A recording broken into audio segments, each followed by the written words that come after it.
You know that your morning is going to be great when you started out with the beautiful Sharifa Gunu. That's right. She brings so much joy, so much excitement to the show.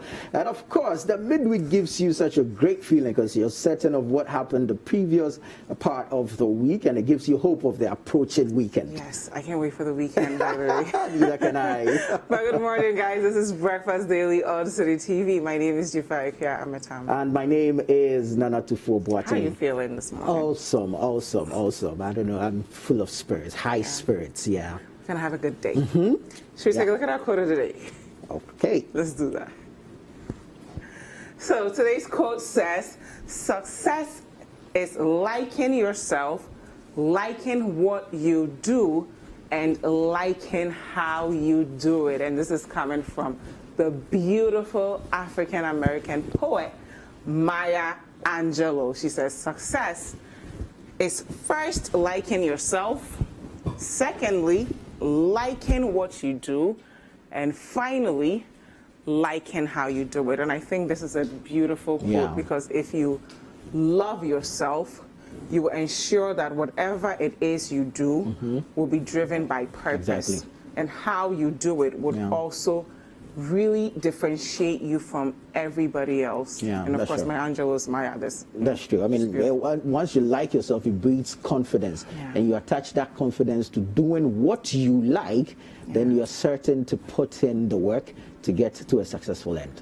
And I think in this generation of everybody saying, chase your purpose, it's easy for people to feel as though I'm in a field that I'm not meant to be in, but wherever it is you find yourself, there's always something you can like about it, right? And that will feed into the commitment you will have to it. Yeah, I think I agree with you. There's this thing my dad used to say. He always told me that it's not where you are, but who you are and who you aspire to be.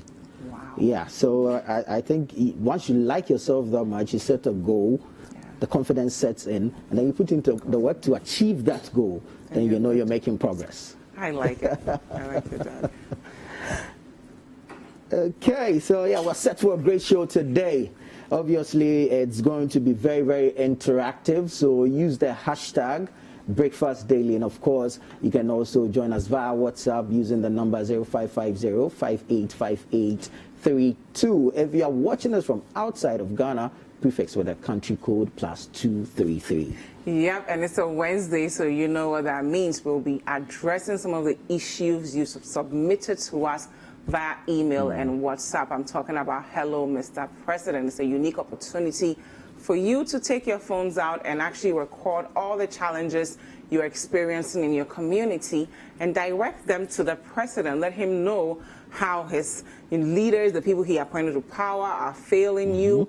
Just take out your phone and record it. Are your roads bad? What are the things that are stifling your personal development? Video it, send it to us. The email is helloMrPresidentTV@gmail.com. You can also WhatsApp it to us via our WhatsApp line 0550-585832, and we'll show it every Wednesday at 9:30 a.m. That's right. Definitely, we're seeking to get results. So let us know what your concerns are, what are the challenges in your neighborhoods, your vicinity, your communities, your districts, your constituencies, electoral areas, what the challenges are. Let us know. It could be roads, it could be schools, it could be chips, compounds, hospitals, whatever they are. Just send them in and we'll put it out there. We're sure the policymakers are watching, they are listening to us, and so definitely we're hoping to get some results for you.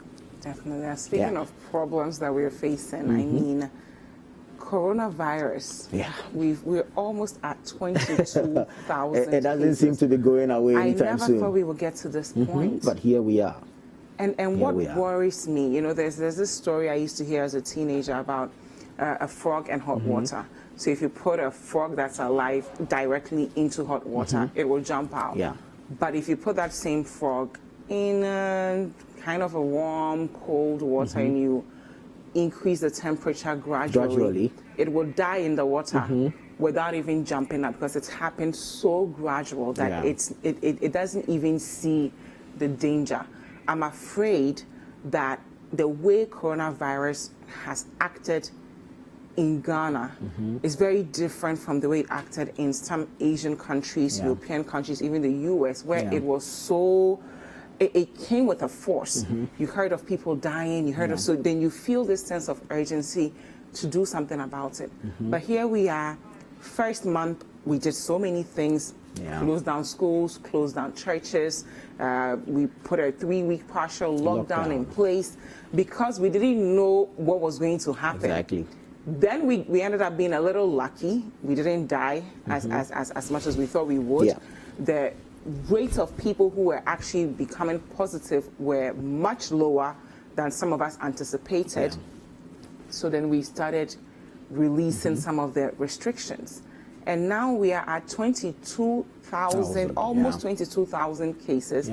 We have leaders who have tested positive, but you walk around and no one is afraid. That's and the thing. That worries me.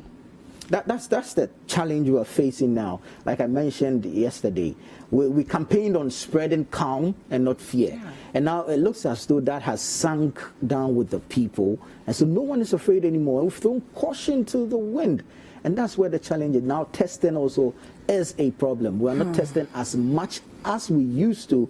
Now that we are having the numbers, now that there is a sure possibility of community spread, we're not testing as much as we used to. Now, to be fair, there are challenges, of course, with the testing. I mean, there's clogging at the various laboratories, and they have also run out of the reagents. Some assurances have been given. I think today we're expecting a consignment of reagents. Once they do come in, hopefully, we will speed up the testing process. And then, of course, married with the new discharge policy, we'll see a reduction in the number of active cases. But until then, I think it behoves on every individual to protect themselves. Follow the safety protocols, wear the mask, wash your hands under running water with soap regularly, use the hand sanitizers, but above all, more importantly, practice the physical distancing protocol. It is very, very, very important, irrespective of the times we find ourselves in. I mean, bear in mind that we're still doing the voters registration exercise. I think it's still very important. I mean, if you get there and the place is crowded, the responsibility is on you. I agree. It's on you, and we have 1 month to do this, so we need to, I don't see why the rush. Yeah, I mean, for me right now, I'm afraid for all of us, especially since now we're hearing of doctors who have tested positive. Kolebu Surgical Ward has said that they are not going to tend to non-emergency related cases. I mean, already our doctor-to-patient ratio... And talk of Kolebu, just this morning we are hearing that they are forced to temporarily shut down the ICU. Wow. Yes, the intensive care unit, because they are recording more numbers, more health personnel at Kolebu are getting infected. And these are our soldiers. So it's like going to war and hearing that your soldiers are not feeling well. How are you supposed to win the battle? And for me, some of them have complained earlier on about not having enough PPE. Some of them have come out to even say things like, we want to be able to just walk into the testing centers to find out about our status, because if we don't know that we are positive and we're exposed to patients, that they might be at risk. So for me, I'm really worried about, I think we're at the tipping point, and I'm very clear about using the word tipping point and not peak. Whatever we do from this point will determine if we will win this battle or if we will end up like all the other countries we've been hearing about on the news, because we know that a lot of their citizenry let their guards down. And these are countries that had way more resources than we did, and they failed drastically.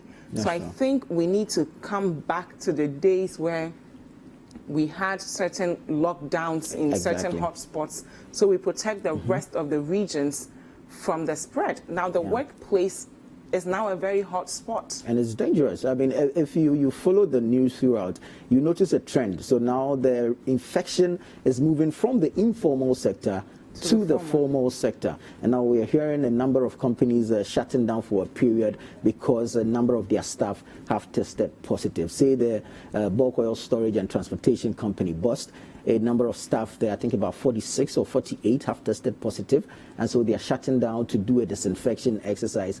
Yesterday we heard about Cocoa Board, a number of them, several of them. So I think it's quite dangerous if we allow the virus to move the way it is moving without chasing it or catching up with it and stopping it, then we're heading for doom. And we hope it gets better. Now we have a report at exactly what happened at BOST, so we'll take a look and then continue the conversation. 46 out of the 162 staff of the Bulk Oil Storage and Transportation Company Limited here at Jowolu, the head office, have tested positive for COVID-19. These individuals are expected to be picked up by the Ghana Health Service to be isolated and treated. Management of the company have shut down the facility effective the 6th to the 13th of July. This, they say, is to enable them fumigate the facility and ensure it's safe for staff to return to work. It, however, says that the shutting down of the facility will not negatively impact work, as its staff have been adequately equipped to work from home. It's therefore admonishing individuals and companies who have urgent business to do with them to reach out via their online portals. At the Accra Plains depot of the bulk oil storage loading facility in Tema, business was normal. Several tankers were spotted at the car park as they took turns to be loaded. Workers were seen going about their normal duties, although the head office at Accra had been closed to business due to some staff testing positive for COVID. Officials at the Tema depot were, however, tight-lipped about the development at the head office. Some staff who spoke to us off camera said they were optimistic that the Tema office will not record any positive case because of strict protocols that has been. That's the issue with BOST. This is BOST specific. 46 workers at the head office testing positive for coronavirus. I think people might not see the magnitude of this, but for one institution, 46 staff testing positive. It's a lot. Now, say these 46 staff live in a home or a family of 10 people. Yeah. You're looking at 460. You see where the problem is.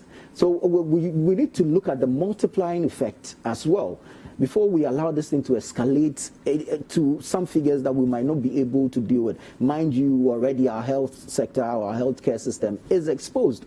We do not have the facilities to deal with this. I mean, no matter what anyone tells me, we know we do not have the facilities to deal with this. Yeah, and I think we have reached a point where we really need our leaders to come out and be sincere with us about why we are not testing as much as we used to, so that we have a clear understanding that even these numbers could be way below what the real situation is. Yeah.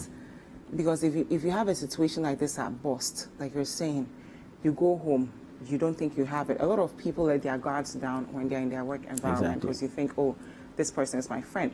You're sharing telephones, you're sharing pens, you touch things and you breathe in the same environment. Sometimes you forget, you hug the person. Yeah. This is the time for us to actually beef up education, to let people know that at this juncture, we don't have enough materials to test every single person aggressively as we were doing. Our doctors are getting sick, our nurses are getting sick, which means we don't even have enough manpower to handle the kind of cases we would need to handle if more people end up positive. And we are also hearing of people dying, and now the number of people who are dying that are not as a result of being in an intensive care unit, but reporting to the hospital late. Is equally alarming. That means that the norm we've had, the toxic norm we've had for a very long time of making the hospital our last resort, it's also showing up so now it's like nothing has changed. And we can't afford that. And the stigma attached to it, that means the minute I feel like I may have a cold, I may have malaria, the shame alone may prevent me from actually going to the hospital or even calling, because we've been told that you shouldn't go when you have symptoms. Stay at home, they will come to you. We need to address all these things if we're going to get ahead. We have how many months left till we get to 2021? 5 months. 5 months. I certainly want to make it to 2021, but Definitely. I do too. I hope we all make it to 2021. But we need our leaders to get back that energy that we had in the very early days. I think there's some brewing complacency, especially with the numbers we're seeing from the discharge and or recovery. I want to put it that way, because and I don't think we should even lump the two together. Just because you've been discharged does not mean you've recovered. Exactly. So we need some clear explanation on that. Fact that you are discharging, does it mean same that the person has recovered? And if so, asymptomatic, does the person have the tendency to infect others? That's one challenge we need to be looking at. So the complacency there, we're seeing the discharge numbers shooting into the thousands now, and now we're sitting back, and then there's that notion that, okay, COVID is not a death sentence, and so yes, we can risk it all. But then we have a nature of, just like we discussed yesterday, not doing our regular checkups and all that. So you never know what underlying conditions you have. So if you do not test as much as we used to do, and if we're discharging this number of people, and people are so relaxed that COVID is not a death sentence, Dzifa, I think the problem is bigger than what we're seeing. And me right now, I'm worried, because the countries we would historically go to for funding when we really get to the point where we are desperate enough, they are all looking in trouble. inward. Everyone is in trouble. All focusing on their economies. We've done well so far with beefing up our manufacturing sector to produce more masks. We've done enough with, we've not done enough, but we've tried with the agricultural sector to ensure that we can feed ourselves. We're paying attention to the help. Even with that, I mean, we've had warnings from various sectors of the agri side. I mean, the rice people came out with their issues that we're likely to see a shortage. Peasant farmers have come out to say same, that if they don't get that quick support, there's likely to be a shortage. You know, and so like months to come, if we are going the way we are, and we're recording 30, 40,000. And the reason we are discussing all this, guys, is because we can't let our guards down. That's true. We really cannot afford to let our guards down, because even if you're going to test positive and you come out and survive, the process of testing positive, letting healthcare workers who are already underpaid, overworked, and under-resourced take care of you until you are well, it's not fair. And now the same health workers are testing positive. They're also going into isolation, going for treatment. So if you let your guard down and you contract the disease, who takes care of you? That's where the challenge is. And you see, the issue with PPE, we keep talking about it. Government keeps saying that they are producing this much, they are sending this much here and that. I think we need to explain it well. So the PPE is not just the fact that you've produced and you've sent. It needs to come in adequate numbers, appropriate PPE, and proper application or proper use. You understand? So you know that you wear overalls for this particular procedure or to treat this particular ailment. You know that you need the gloves and then the masks for so and so and so. If that doesn't go down, then the problem still persists. I mean, you send the PPEs and then they will not be used for the appropriate application, and then we'll still have the same challenge. So I think we really need to get that education down there. And of course, disease prevention or viral infection prevention and control. I mean, the Ghana Health Service has been saying over time, Dr. Akua keeps mentioning at all the press briefings that they are engaging their staff on prevention and control, disease management. But we're still hearing more health workers contracting the disease. So I think it's a big problem. It's crazy. And when you even look at the numbers now, 21,968 cases. Greater Accra alone, 12,087. I don't understand what it would take for us to lock down Greater Accra from the rest of the country, because we are a hot zone. Kumasi, well, not just Kumasi, the Ashanti region as a whole, 4,627. There were days when Kumasi, Ashanti region will have like 100, 200. Now it is really catching up with the Greater Accra region. Western region, 1,932. You go to the Central region, 1,017. So now we have 4 hot zones. Eastern region, 853. Volta region, 370. Upper East region, 278. Northern region, 163. Western North region, 158. Bono East, 140. Oti region, 114. Bono region, 87. Upper West region. So you go on and on and on. There were times when those last 5 regions will be 0, 0, 0. And now here we are. So it's nationwide now. I mean, there's no arguments there. It is nationwide now. And it's about time we got tough on some of these restrictions that we need to do, especially movement of human beings. If you absolutely don't need to go into some of these regions that are not, in high numbers, we shouldn't make it so free for people to just go on about. But we do have another report of exactly what's going on in Kolebu. So we'll take a look at that and continue the conversation.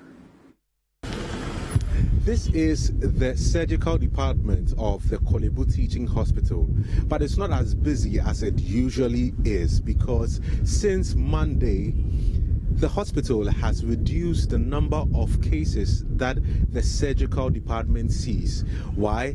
Because a number of health professionals that work in this building behind me seem to have tested positive for COVID-19, and as part of measures to bring down the pressure on the facility, the hospital has decided to not accept cases that are not emergency in nature. That means only emergency surgeries are going to be conducted for the next 2 weeks, and this began on Monday. Due to the nature of the number of positive cases that they have seen in this facility, we have not been allowed to go inside with our cameras. However, a quick peek into the facility, you realize that there are still several patients inside trying to get treatment. Some of them are there for various reasons, just to see their doctors or actually to carry out emergency surgeries. But all this is not surprising, because according to management of the hospital, so far since the beginning of this coronavirus pandemic in March, 91 of its staff have tested positive for the virus. In total, we have about 91 staff members who have been infected with COVID-19, but some have been treated already and discharged from hospital and they are back to work. So for the exact number of staff who are currently out, I need to work with others so that I can get you the exact number. But I'm talking about the quality figure since the beginning of the pandemic in the country. Some staff have gotten it in the line of duty. Others too may have contracted it from elsewhere. Because we are not just health workers, we are also members of the larger community. The regular contraction of the virus by the hospital staff seems to have had a negative impact on its operations. Already, the Ghana Medical Association says more than 150 medical doctors and dentists have also tested positive for COVID-19 since the outbreak of the disease in Ghana. Pressure now mounts on the rest of the healthy staff to pick up the slack. But in the case of the surgery department, the latest arm of the hospital to record a high number of its staff testing positive for COVID-19, management hopes the 2 weeks period in which it will only attend to critical cases will afford a time for the affected medical staff to recover and come to work. A positive case is detected in any area. The place is usually secluded, fumigated and cleaned before we resume work in that area. So it's like the standard now. So wherever you find that somebody has been exposed and is working, or his patient is there, we close down and then fumigate. And then, as I say, 2 weeks is good enough period for those in isolation to undergo treatment and then come back to service. So within the 2 weeks period, that's what we have stated in the statement, within the 2 weeks period, I'm sure a good number of them would have been ready to come back to work. And then we will also revert to our normal services. Our management says patients have so far complied with the directive to put on hold non-emergency surgeries until the 2 weeks period is over. The response has been encouraging. Today the place is less busy compared to yesterday. You know, we issued this statement yesterday in the evening, and I'm sure the information has seeped down very well. With such follow-up interviews, I'm sure it will further deepen. And then from tomorrow, then we'll see a clearer picture. Today, we still have some people, but the numbers have reduced drastically. But we still have some number of people around. But I'm sure by Right, so that's the situation with the Kolebu Teaching Hospital. 91 staff have contracted the virus since March. So between March and July, 91 staff. Now we're hearing that more health personnel at the facility are contracting the disease, and so now they are shutting down the ICU, the intensive care unit of the Kolebu Teaching Hospital, also temporarily, of course, so that the staff can seek treatment, and of course the facility will also be disinfected. So like we were saying, the virus is no respecter of persons, and now it keeps moving. Initially we were hearing about the informal sector, the markets and all that. We shut down schools. Now we've partially reopened schools, and students are contracting the virus. Now to the corporate world itself, and that is where we're recording most of the numbers now. We Even saw in that, government. of course. Even in government. We've heard of the Minister of Health. He has it. Well, he had it. The NHIA boss. Yesterday, the senior minister. Even the CEO of Kolebu himself. You see? Yeah. So I don't know what it would take. Even the president is currently isolating himself because he thinks he's been exposed to people who may be positive. If this isn't alarming enough for us, I don't think we should do our backbench shock therapy, but we do need a wake-up call so that we do what we need to do to save ourselves. Put on a mask when you're going out there. Wash your hands with running water and soap. Isolate yourself from anybody, period. They don't have to show signs and symptoms at this point, because we all have to work with the notion that we are all positive but asymptomatic, so we protect ourselves and protect our family members. But thank you guys so much for joining us. This is still Breakfast Daily on City TV. My name is Dzifa, Ametam. And my name is Tuffour Boateng. News reviews next. Don't go anywhere. We will be right back.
There is nothing as hard as a diamond. For buildings with superior strength that withstand all weather conditions, Diamond Cement should be your preferred choice. Locate Diamond Cement nationwide with factories in Aflao, Takrady and Bupe. Diamond Cement, as hard as a diamond.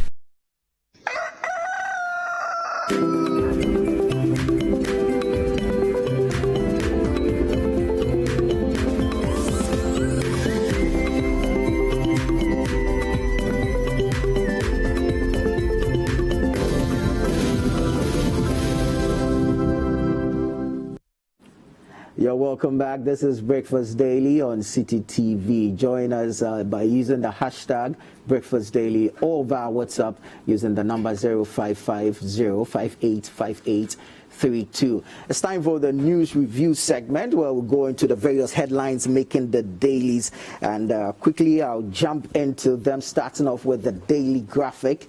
And front page says, GHS sounds alarm bells.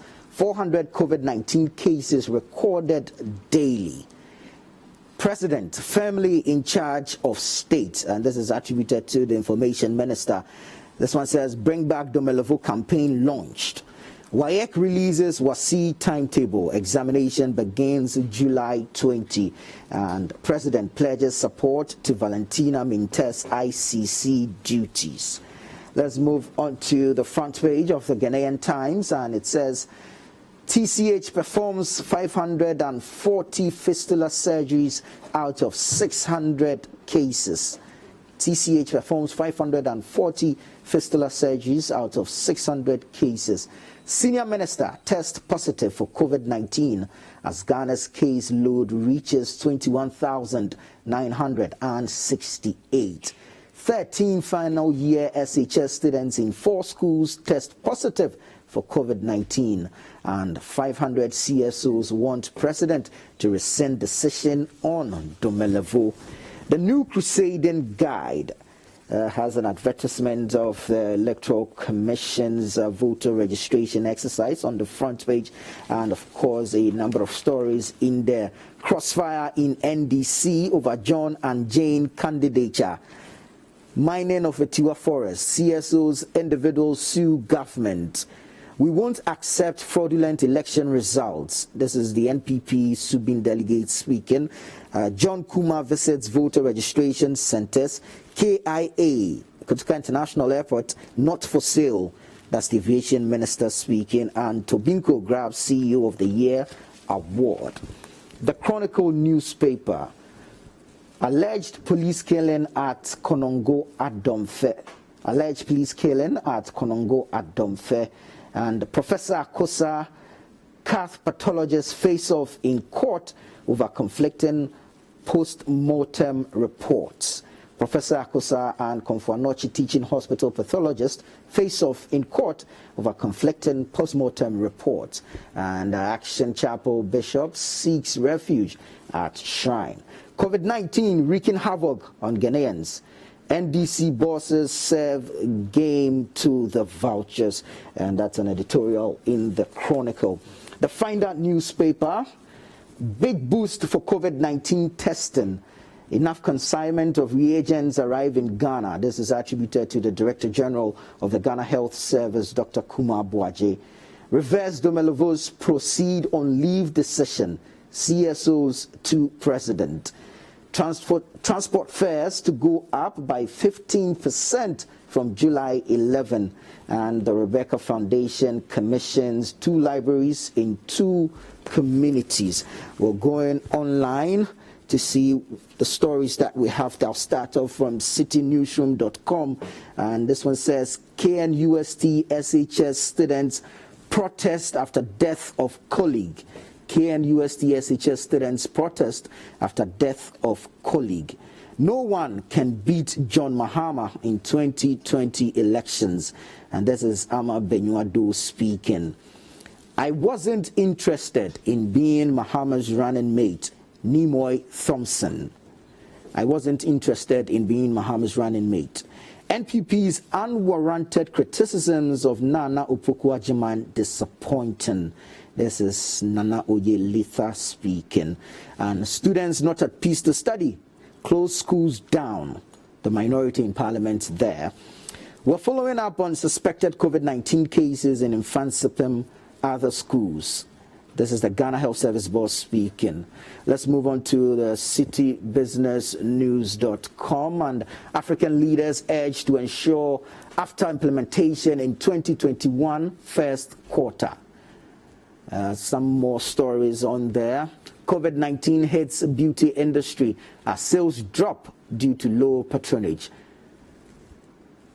Let's bring you some more from citybusinessnews.com. Isoko urges government to speed up warehousing project to tackle post-harvest losses.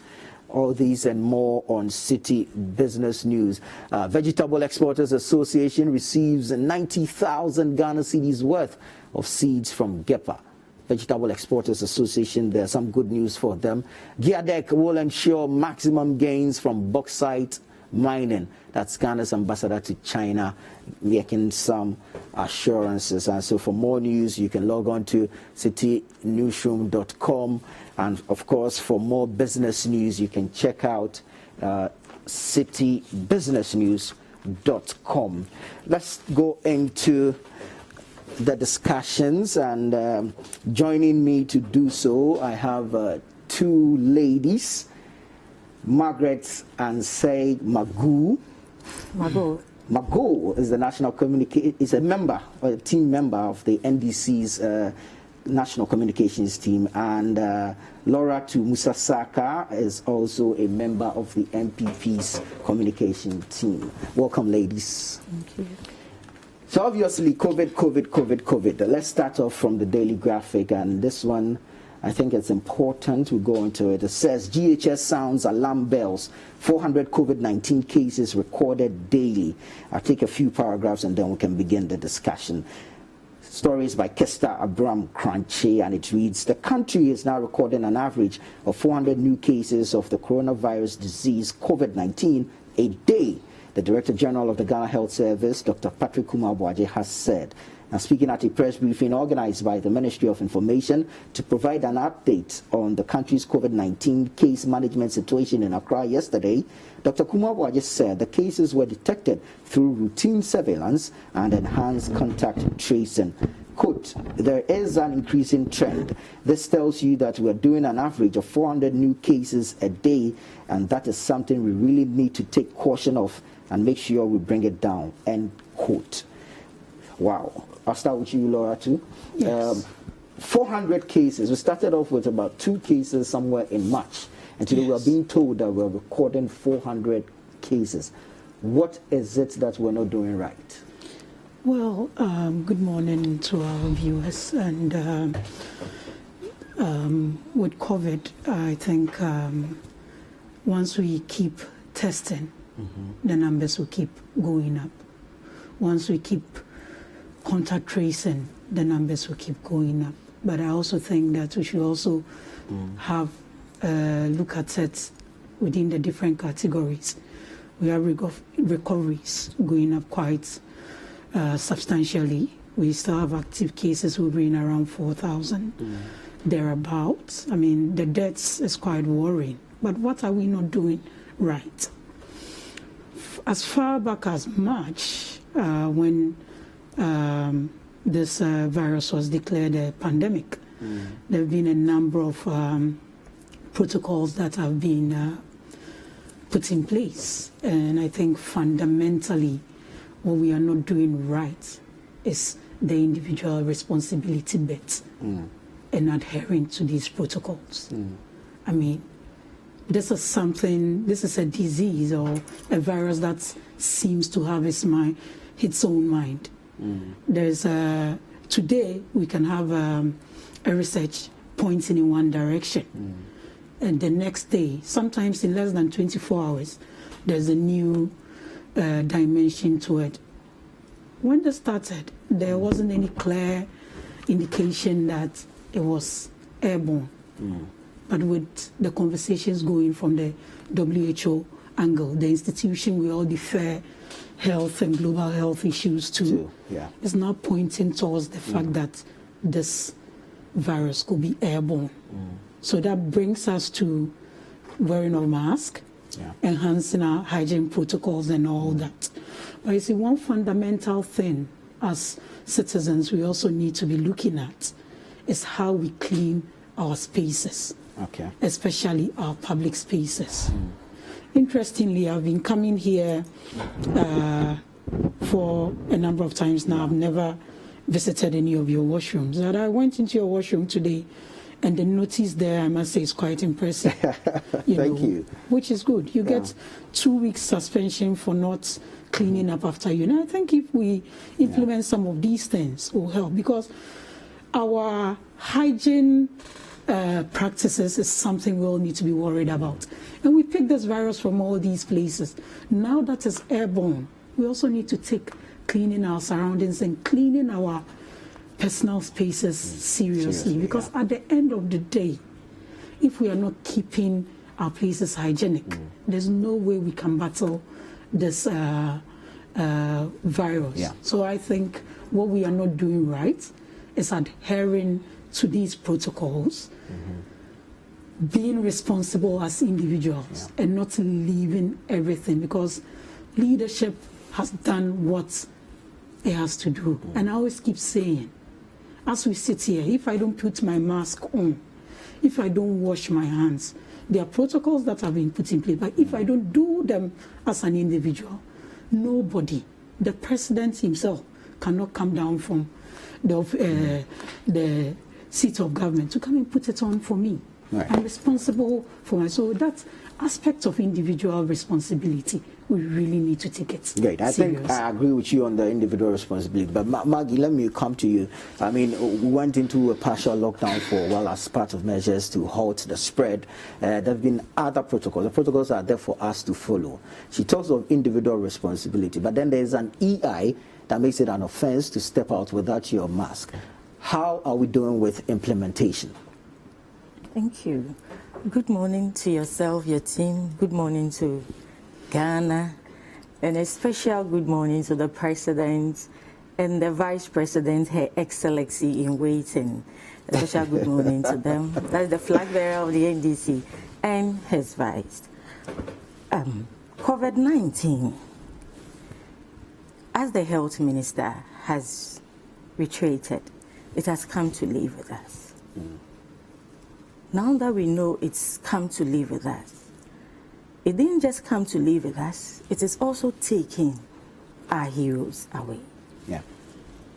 And my condolences to the frontline health workers whom we've lost through this war, our politicians. Yesterday there was information to us that the senior minister has tested positive. We are praying for him and His Excellency, that somebody very close to him has tested, and therefore he has to go into isolation. We wish them well, and we are praying for them. My sister spoke about individual responsibility, which is something that we all must echo, because as we sit here, our lives are in our hands. The health minister said he's fatigued, the president is tired. Now, we must take care of ourselves. So cleanliness, it's very important. Adhering to the protocols, we must take them very serious. And as a political party that I represent, which even has a COVID-19 team, we will keep hammering on the individual responsibilities. There have been the EI that has sanctioned punishment for those who may fault to those protocols. I think last week Dzifa was discussing this issue here about, are they being realistic? Because the punishment, I think there are other agencies that have spoken to that effect, that let's make it realistic. Because if you see a yogurt seller whose capital is not even up to, let's say, 1,000 Ghana, and is not wearing a face mask, which is, let's say, less than 10 cedis, and the person is supposed to pay over 10,000, you know, we are only going to add up to the people in prison already. So let's make it realistic. And Publicity. Since this COVID issue came up, publicity, it looks like I used to see more of the government appointees, especially Honorable Kwejo Oponkroma. I used to see him more than the real message that has to go down. There is a saying that when you speak to a man in his dialect, it goes directly into his heart. Okay. I expect that there should be much publicity. But I think that now the NCC has been resourced to do that. Aside the sanctions, the publicity should go down, because this is something that the president has even given up. He's tired. Therefore, the little that we can do to curb this or save our lives. Individually, we will play our role. The legislature, the judiciary, the executive, they play their role. But the government should go beyond what it's doing now, and let's take it down to the simplest form for everybody to appreciate. It looks like we are not really getting it. Yeah. We only hear the numbers. Now we are over 20,000, and people will say, hey, and that is it. If there should be, we shouldn't go to the people, direct, but there should be something to scare our people in a way, not that they are faking it, but let them know that the thing is real. It's real. And the danger is there. It's there. It's killing people. And the COVID, it's as my sister said, it's a virus that it changes as it travels. When it gets to your genes, it has its own way of playing with Mutations and adaptations, A very dangerous virus, and I think we are dealing with it the way the virus itself is. I think we are not taking that agency to deal with the virus. Initially, we said we were ahead of the virus, but now the virus is far ahead of us. And it's where it's entering. It is taking our people away, the people that we need them to be there to help us fight this virus. So collectively, we must come together as a nation. I always say that this virus is a war, and therefore it doesn't know any political party. We must come together and fight it. But the government should beef up its game. The government should sit up properly. He shouldn't get tired. The president, we are begging him. There are students, their parents are crying, they want to get them, you can't have access to your ward. It's so disheartening, you can't sleep. And the president is already tired. And the soldier, the health minister, who is supposed to lead us for war, is also tired. But to be fair, he just came out of treatment. My goodness, we voted to see leadership. That is why we voted. We gave our power, our security, our money, infrastructure, everything to the president. And he has delegated such powers to his ministers and his appointees. Therefore, we, at this time, we don't need excuses. The president must work. And as citizens, let's also be responsible and take our lives in our own hands. Great. Now, the minority has been speaking on this issue, especially or specifically to the partial reopening of schools. So let's take that story and then we can have a quick discussion on it. I'm reading from the citynewsroom.com, and it says, students not at peace to study, close schools down. This is attributed to the minority. And I read, the minority in parliament is calling on government to close down schools again, following reports that some senior high school students have contracted COVID-19 few weeks after academic work resumed. Final year SHS and Form 2 Gold Track students returned to school following the directive of President Tuffour that schools should reopen to final year students to enable them write their exit exams. Now, schools were forced to close down following the outbreak of the coronavirus pandemic in the country. But as reports have emerged about students at the Accra Girls SHS testing positive for coronavirus, the minority says government must take a second look at the decision because students are scared and do not have the peace of mind to study for the exams. This, I think, a genuine concern, legitimate concern there from the minority. But then I've also heard Deputy Health Minister say that if we're saying that we shut down schools because a number of students have tested positive, then it's more like saying every institution that tests or has members or staff testing positive should also shut down.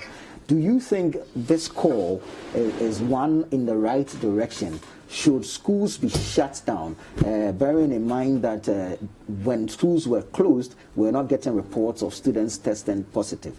Should schools be shut down again? Even before I tackle the issues of the partial reopening of schools, sometimes I wonder how my sister and the NDC appreciate the issues that we are saddled with. I mean, it's quite mischievous and out of place to say the president is tired.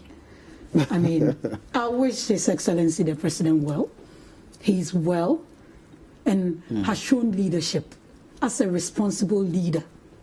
You know, this virus has an incubation period of an average of 5 to 6 days and can extend to 14 days, right? Yeah. Once he got exposed to someone who had tested positive, he did the responsible thing and the right thing that every leader who cares about his people should do, and went into self-isolation. Right. These are people who are fixated with digital engagements. And we're in a digital era. We are not in normal times. And you say the president is tired. Is the health minister who when said work it? is still going on? You know, they have this very nice way of misquoting You didn't hear your our health minister? appointees, I mean, saying it. Because what I heard the minister saying to his constituents was for them to take serious and adhere to the protocols. He was educating them on how to take measures, because there's this attitude among some citizens that the COVID is not a reality. Okay. But if you have people who claim to be autoimmune to a virus, then we have a problem on our hands. I doubt anyone and is. Unfortunately, I mean, it's sad. It's unfortunate that people are dying from this virus. We wish them well. We wish all those well. But let's also look at it. We have, if we are going by the numbers, we have 21,000 as at 4th July. Yeah. 21,968 active cases. Out of that, we have 17,156 recoveries and some discharged. You know the protocols that comes with 891 new cases spanning over a period. There are challenges. We won't hide around from it. But at the end of the day, if we are supposed to fight this together as a nation, and you have an opposition party that has set up a team, a COVID team, a parallel COVID team, and we haven't seen any input from them, then how are we doing this? All they sit about and say government should do this, right? Yeah. But then let's come to the schools. I mean, if I'm a parent and my child is in school and I hear some of these, and the way some of these things are churned, we also need to look at the way we report some of these things. Because the psychological stress we take parents through, even before they get to understand what the reality is, I don't think it's fair to them. This partial reopening of schools was a broader stakeholder decision, right? So coming back to put it, it's not like the president sat in his office and took the decision. There was broad consultation across things. Just last Friday, I had the chairman of CHAS. I think he's the headmaster for Ahmadiyya or so. And what he said was quite impressive. They were, and everybody is online trying to do this. You see, well, we're hearing so many nice things, but do they meet the reality on the ground? No, that's the thing. At the end of the day, this is a virus that is, and I sometimes want to see these things, and probably these children would have been staying at home with this virus without their parents even knowing. By the time we get to know, they would have been infected. Now they are in a space where there are over 200 health staff across the country taking care of this. Every school, even before COVID, had some form of a health facility or a clinic, and had a stationed nurse or a school doctor and all that. All these things have been enhanced. It's not the best situation, but do we always have to take the easy way out? So now we close down schools based on the decisions that CHARS, government, GES, everybody has agreed we take. If health authorities were sitting aloof and not going, but now they've started their contact tracing, just like the way they did with the Obuasi incident. They went right in and kept it. They contained it. Right. Now we are dealing with community infections and all that. We need to come. But at the end of the day, our individual responsibility is what is going to make the difference in this fight. Right. Mac, should we close down the schools again? Now, WAEC has already come out with a timetable for the WASI examination. Should we close down the schools again? Students, we've all been there before and we know how we behave when we are alone. We've all been to secondary schools and our parents are not there with us. Even though we've been educated, they've been given replaceable nose masks and stuff. And we know how we behave, especially towards exams. We know students learn in groups. And when they were also going back to school, they weren't tested. But the government said it has put in measures. Sooner or later, we are hearing cases. And I am wondering if the Ministry of Education has a psychologist or something. I don't know how they are going to psych the students to study. Guidance and counseling units. I don't know how they are going to psych the students to study, because the mere fact that they know some of their colleagues have been taken, and that alone will not give them that stable mind. And you need concentration and, you know, all that to study and pass your exams and pass well. A student is in a dormitory or is in a class at preps. You can't discuss with your friend. You can't ask your friend a question. You can't study in groups and all that. That alone is something that we are used to.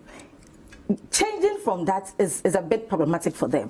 And hearing that others are infected with COVID, psychologically, I really think if because of the exam, the students are supposed to stay, then there should be serious psyching of the student to concentrate and learn. Else we will do a course 90 job. At the end of the day, we want the students to write their exams, pass and pass well.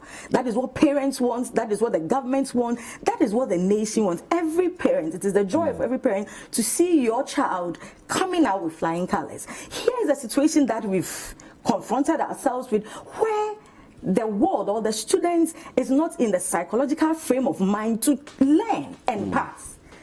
So in the end, I'm looking at the effects. What's going to happen? They are going to write exam. WASI timetable is out. What happens if the child is not able to perform well? Is the person going back to write NOVDEC or whatever? I think the government did consulted. We should look at it again. Parents are worried. Some of the broadcast media carried some of the stories. Parents are even crying.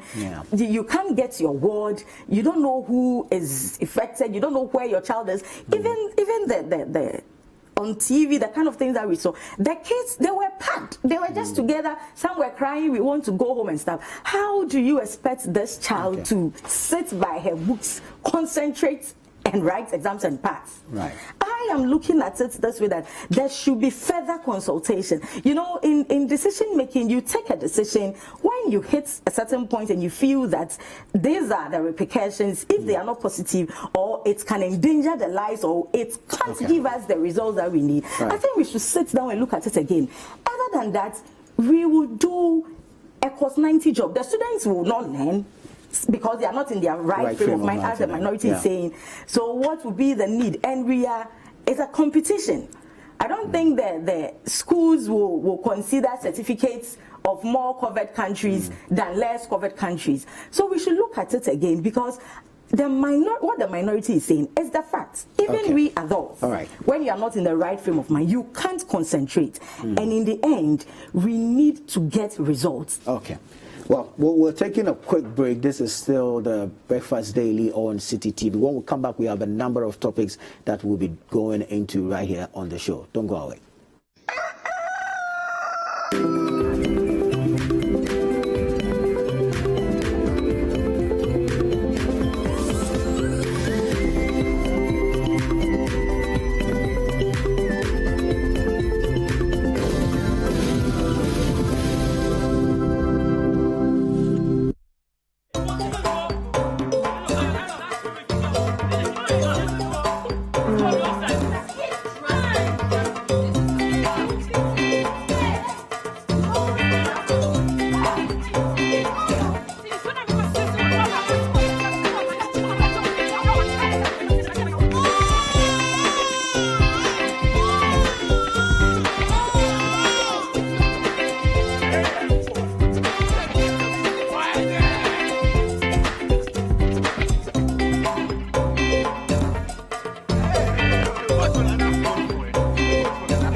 Kenyans don't always agree, and that's fine as long as we respect each other and play by the rules. It doesn't matter who you vote for.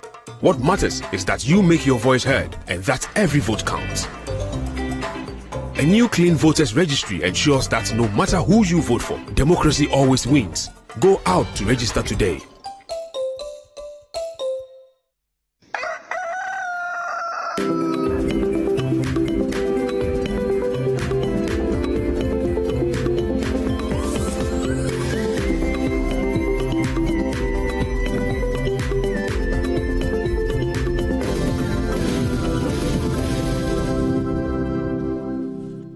Welcome back to Breakfast Daily on City TV. The show is interactive, and so don't forget to use the hashtag Breakfast Daily. You can also send in your messages via WhatsApp on 0550585832.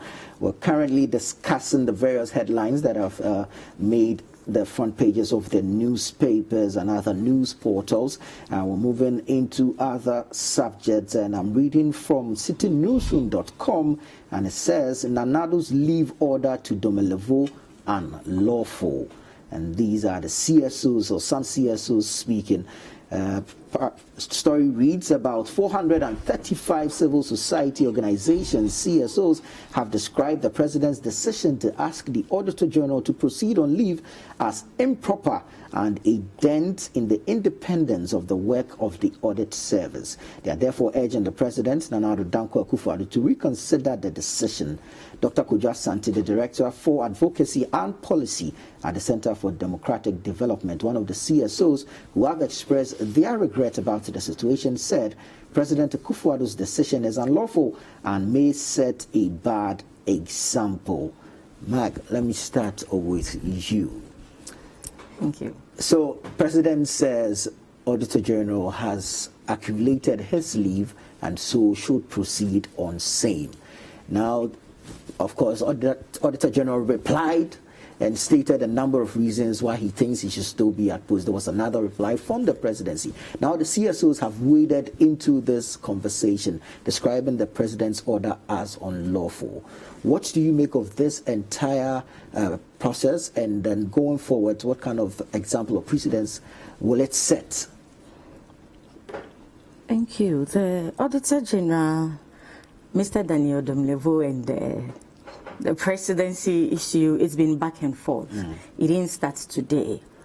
And looking at how the whole issue has been, it started with I think the latest was the senior ministers, Crow and Associates, $1 million saga. At a point, the senior minister went to call to seek for procedure, whether the procedure that the Auditor General used. It's been there. And we can't pretend that that tension is not there between the Auditor General, Domelevo himself, and the presidency. And coming from the CSO's point of view, the largest medium of accountability, as so far as the executive is concerned, is the Auditor General's office. The executive will send their budgets to Parliament. Parliamentarians will approve the budget to make sure that whatever is stated is done within its purpose. Parliament cannot get up to go to various institutions where they have assigned those monies to audit them. Therefore, it is the responsibility of the Auditor General to audit and audit the executive as well.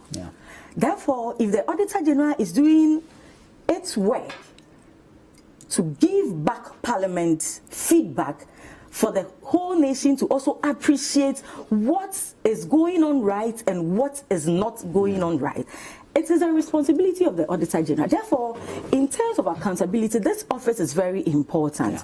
That when we see this kind of friction back and forth between the presidency and the Auditor General, it feels like somebody is hiding something. And there have been a lot of issues surrounding them. As the recent one is there, or the famous one is the Crow and Associates associated with the senior minister's issue. So it looks like somebody is fighting the Auditor General. The CSOs, they speak to other international diplomatic organizations and stuff, those that give us aid, who comes to assist us and stuff. So they hear a lot of things. We've been in this country where diplomatic had called, other diplomats had called on the president to fight corruption or lose investors from the US. You attest to that. Yeah, that's right. They have done all this, and later the president said if they have any evidence, they should bring it to him. More or less, they should shut up. Therefore, now they are keeping quiet. And what they can see, their only hope that they have, that we have an independent Auditor General who will execute its job to the satisfaction of both our donors and even the local people, is being fought. It means that we are heading towards somewhere. The president may go to IMF or go to an organization and will be refused a loan or a grant. It may not affect him directly, but we, the citizens, if not for COVID, that people are having sympathy, we are trying to help each other. These are things that the international organization seeks to find out. How are you fighting corruption? Your form of, accountability, the way you go about your things and stuff. When they have confidence in the state, then they also invest. We have this diplomat who have called on the president to fight corruption, else lose investors. So with the engagement that they get with these people, they feel that it is very worrying. Because if we don't take care and give our state institutions the freedom to work, it will affect us as a nation. But then the presidency gave legal basis for the decision. The Labor Act was quoted. I think sections 20 and then sections 30 were quoted. If we as a nation, if we never had any back and forth, any friction between the Auditor General and the presidency, this wouldn't have been news, maybe. Even though it's not wrong, even though it's the president, you are not an HR. This is an HR role. So mere accumulation of leave that it should come from the presidency, it looks like there is more to it than ordinary leave, because we have the HR department by the labor laws who should see to this. We all know that when you forfeit your leave, or you have your time expired, it is not given back to you. If the Auditor General decides to be a workaholic and dies for his country, what is wrong with it? What is the president's interest in this? Is he so concerned about his health, or what is it? Following the precedents that have occurred between them, the kind of confrontations that have occurred between them, the court issues, trying to go and seek legal interpretation, finding out whether the Auditor General is independent or all that. This is clearly victimization. The president wants to cover up something. That is what I can presume. If the president really wants the Auditor General to work, because Ghanaians are very much satisfied. Over 500 civil society organizations coming in to stand for this man of integrity who received an award by the international diplomats. That he's a man of integrity. This is uncalled for. And I think the president should concentrate on more important pressing issues, not fighting over leave. He's not an HR person. Right. Laura, let me come to you. Do you think this will mar the relationship between the executive and the independent institutions such as the Auditor General's office? Yes. Before I even go on with the issue that we were discussing earlier, in terms of information not going down, I just want my sister to know that information. Let's be brief. Briefly. The information on COVID is in 13 languages and counting. NCC has been resourced to augment it, so they should also do their part and help. Let us all educate people. But on the issue of the Auditor General, I mean, it's not as if the president just got up one day and decided that he should proceed on leave. This is a man who was appointed before this government and has been allowed to stay, right? This is an Auditor General who the president praised. This is an Auditor General who himself, on public platform, admitted the support, the overwhelming support he has received from the president and the other arms of government in its line of duty, right? This issue started coming up, and a committee was set to resolve it. Okay. It didn't work out. The board tried dealing with it. It didn't work out. It was the board who finally had to draw the attention of the president to intervene. What the president did is within the law, right? For the 500 CSOs, they are within their rights. And I think this is how nation building should go. They have a different opinion, and rightly so, they indicate that they are surprised that there were so many options and the president decided to choose one. So not necessarily the president did anything wrong, but they are not comfortable with the approach the president resorted to. Okay. But he has the prerogative. And I think that once the women have different approaches to things, but that's the best approach the president decided to use. At the end of the day, going on leave, I think, is also something that we need to appreciate. Even machines take a break when they work. People should be encouraged to take their annual leaves and take a break. Because no matter how good you are, at a point, you start making mistakes if you don't get the needed rest. No fatigue sets in. Exactly. Yeah. So I think that if the Auditor General, who has been doing a great job, but you remember the Get Fund issues, the whole saga about it. When Get Fund came out, we realized that it wasn't what we were putting out. But the report even got into the public domain before government could even deal with it. So I think that if the Auditor General thinks he's been treated unfairly, I think he should seek redress. This media warfare will not help anybody. Things that have been done, he is also caught in the same law that he hasn't been treated fairly. He should seek redress, just like the way the senior minister. I don't think we should make this issue about the senior minister. And to talk about what my sister just said about the president trying to hide something. What is he trying to hide?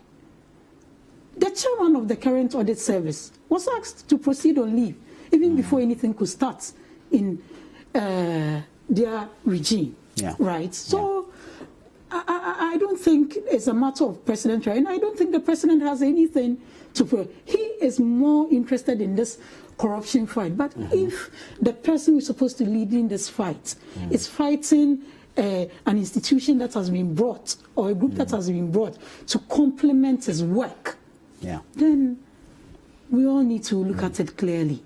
Because this corruption fight started before Mr. Domelevo, and it will continue after him. But then the concerns the CSOs are raising is that from where they stand, they do not see any legal backing to that. There's nothing like accumulated leave. If you forfeit your leave, you forfeited it. So the president has no business asking Mr. Domelevo to proceed on accumulated leave. I think that is their point of view, and I mean, we accept it. But at the end of the day, the person in the center of this, if he feels aggrieved, this doesn't throw the fight for corruption in any way, right? What is Kroll Associates supposed to be doing? They're supposed to be going into the further things that my sister and her party did. I mean, Kroll Associates has come out with a case in the 100 million pictures of fertilizer. They're doing a lot of forensic investigation and all that. The capacity our audit service probably still building doesn't have, right? And this doesn't even happen in only audit service. We bring in technical support all the time. I mean, if my memory serves me right, when we had a fire at Agbogloshi, Americans were brought in to do the investigation. When you don't have the capacity, you call in the right capacity to help you unravel the situation. So we shouldn't make it seem as if bringing in capacity to help deal with the issues better, it's a crime. I think we need to put these issues in perspective. But like I said, the CSOs have shared their opinion. That is how nation building has to be. You don't agree with something, you make it known. We all deal with it.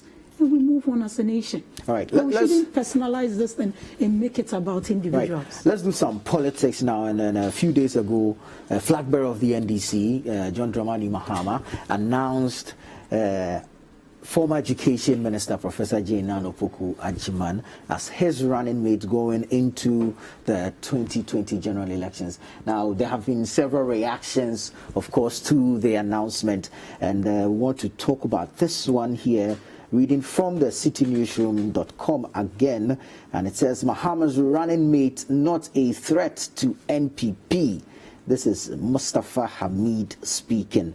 The story says a deputy campaign manager for the New Patriotic Party NPP in the 2020 elections, Dr. Mustafa Hamid, has told City News the selection of Professor Nana Jane Opoku-Agyeman as running mate to the National Democratic Congress NDC flag bearer does not pose a threat to the electoral fortunes of the NPP. Dr. Hamid said, quote, our campaign is focusing on candidate Mahama, not his running mate, end quote. Professor Jane Nana Opoku-Agyeman will not be a threat to the NPP at all, he added. Now, after months of anticipation, John Mahama on July 6, 2020, made public his selection of former Education Minister Professor Opoku-Agyeman as his running mate for the 2020 polls.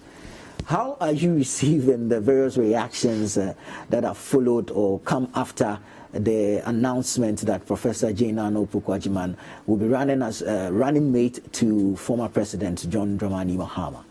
Thank you very much. And, I have to once again congratulate her, Professor Nana Jane Opoku-Agyeman, for her nomination, and with favor and grace on her side, I know she will bring a lot to bear. And come 7th January 2021, by the grace of the Almighty, she, together with His Excellency John Dramani Mahama, will be the next first and second people of this republic. Right. And I will urge all women, all Ghanaians, to also join us in celebrating this special person. President Mahama has exhibited inclusive democracy. He has been bold. The NDC has shown that women, we are not just people that will be relegated to the ground, but we can come at the helm of affairs with the experience, multitaskful, and also help build the nation Ghana and the world at large. Right. Immediately, our noble professor was announced, her name was announced, we got a panic reaction from the MPP. Is that what it was? We anticipated it. Because on the 27th of June, their people were adored, their presidents and their flag bearer and their running mates. We were not perturbed at all. We didn't even... We weren't bothered, but we knew that with the kind of personality that we were bringing on board, it will send shivers down their spine. And it did. We were not surprised at the MPP's press conference led by the Honorable Member of Parliament, Yabuabia Samwa. But there were some of the comments were just unfortunate. I will not even spend my time on him. But just yesterday, the majority leader, Honorable Chairman Sabunsu, he made certain utterances that I found, and the NDC women, we found very unfortunate. It was so backward, so barbaric, so irresponsible. The fact that Honorable Chairman Sabunsu is a leader of the Ghanaian Parliament, and his deputy, Honorable Adjasafo, is a woman. And may God forbid, if Honorable Chairman Sabunsu dies, is Adjasafo going to be the leader of Ghana's Parliament? Did he think of that? How can you say that if President John Dramani Mahama is not there, is this woman going to be described as the President of the Republic? His demeanor, his gestures, is this woman, Professor Jane Nana Opoku-Agyeman, she has a name. What did he mean by this woman? In a can, it's an insult. Sir Obawe. Well, but he was speaking English, so. Are we not Ghanaians? We are account. He is an account. But he was addressing the president in English. Chairman Sabunsu, Honorable, your deputy is a woman you are not there, she has to preside. Is that the reason why she doesn't allow Josephine to speak in Parliament? Oh, but she does speak in Parliament. Is that the reason? The MPP, fronted by Chairman Sabunsu, is telling us that it's because Professor Nana J. Mensah did not start her politics as maybe a politician, and she went to invest in critical minds, went and taught, developed people to come and build a nation. Mustafa Hamid is her student. Mustafa Hamid, that the woman taught, is fit to be a minister of Ghana. But Chairman Sabosu is telling the NDC and the Ghanaian women that Madame Jenana is not fit to be a president. Can you imagine this? I think basically what the arguments they're making is that the contest or the election is going to be an argument between the 4 years of Mahama and that of Nana Addo. Professor Nana J. Mensah has been in public service. She's been a teacher, a lecturer. She spent over 30 years in academia developing brains. Right. Developing minds.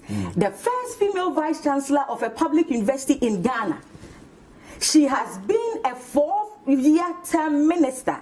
She's been part of cabinet. She knows how cabinet decisions are taken. When Dr. Bawumia was appointed or was called to come and join Anado, what ministerial experience did Bawumia have? Right. So obviously those are the dynamics that will play out when we're going into the election. Let me come to Laura. He mentioned something. I think that he intentionally did it. That if President Mahama had chosen Madame Hannah Tete or Marietta, is Chairman Sabonsu telling us that he would have voted for John Mahama if Hannah Tete or Marietta? Or is it because they are lawyers? That's a personal decision. Is Chairman Sabonsu downplaying the profession of a teacher?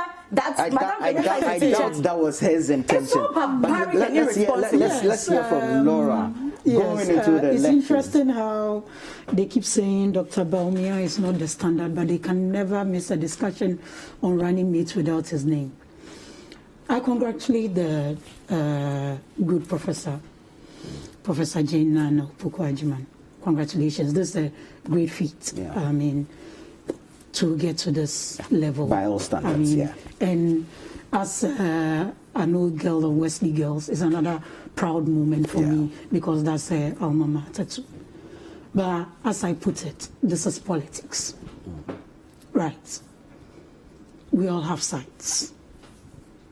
Is she going to be on the ballot? No. No. What is the record at Ministry of Education? Was it impressive? No. For me, by whose standard? Impressive CV, great woman, no doubt about it. But as a politician who was charged with one of the critical sectors of this nation, did she discharge her duties well? I don't think so. Under her leadership, we had teachers' allowance cancelled. Is that what we are bringing her back to come and do? I mean, we can go with the argument that she'll be the head of the economic management team and doesn't necessarily need to be an economist. We can that go is with not that, the Constitution right? says. But is she going to have control? No. She's not going to be on the ballot. And like Dr. Mustafa Hamid said, and that's our mouthpiece when it comes to campaign. As a party and a government, we are not interested in personality attacks. You are. Right. We are not interested in personality attacks. Look at the number of women we have in parliament. Right. She's not the first woman to be made running mate. She's the seventh, if we go by the numbers. But have we decided to say all women should go and follow those people? If that was what we were running about, even if we are talking about people, a party that encourages women, right? I mean, I'm not trying to remind Madame Frances Essien, but why did Madame Frances Essien leave? She was beaten at a conference, right? Her Excellency, former First Lady, Nana Akua Rollins, when she took the bold step to contest Professor Mills, look at what women in NDC did to her. What did they do? It got so bad, they were even contesting the founder status of her husband. Right? This is the same party that today thinks that we should all put everything and follow a woman. Like I say, the good professor, impressive CV, but for our current dispensation, I don't think she will make any difference. We have a stellar. Are you going to take her for record. granted? Are you going to underestimate what she's bringing to the table? Our focus is not her. She's not going to be on the ballot, is she? No, she won't. She won't be. But then obviously her personality, her achievements. Is she going to lead the pack for the NDC? She will. What she's going to be, which is obviously now part of the leadership. Other people part of the team, right? They are equally part, but I don't think at this time in our development is the approach of the NDC that we need to do it. We are building a nation, securing the future of the generation. Free SHS, pushy, implemented, it's being done. Where was she expecting all these over 1.2 million children who are in school to be? And one thing that really makes me sad was when she signed the petition for UTFI. And you know the interesting thing? This was the first female Chief Justice. And interestingly, she's also an old girl of Wesley Girls. Right? You signed such a petition. What was the charge against the Muntika? Right. Look, the thought of even saying you rape a woman. There was no rape in the charge. Right? There was no rape. There was no mention of rape. There was no official charge mentioning rape. There was no mention of rape. Who threatened? Please. To deal with a woman. Do you have the judgments? At a point where do you have the judgments? To encourage there was women no to mention of rape. Allow her finish her submission. There was no mention of rape. Please, allow her finish her submission. The public is listening to us. This is public knowledge. Anybody out there who wants to find out can go out and read about it. So let's wrap up on this. These were people who threatened a female, first ever female Chief Justice. At a point that we are encouraging women to take high office, and you sign such a petition. I think that was a low one. But we wish her well. We know she's not our focus. We have a sterling record to give out, right? Probably she will look at all those, because at the end of the day, I don't think Ghanaians want a team that will come and review the good policies we've put in place. All right. Thank you very much, Laura, to Musa Sakai as a member of the MPP's communication team. And of course, Margaret Mago is a member of the NDC's communication team. You're still watching Breakfast Daily. We'll be back shortly. Don't go away.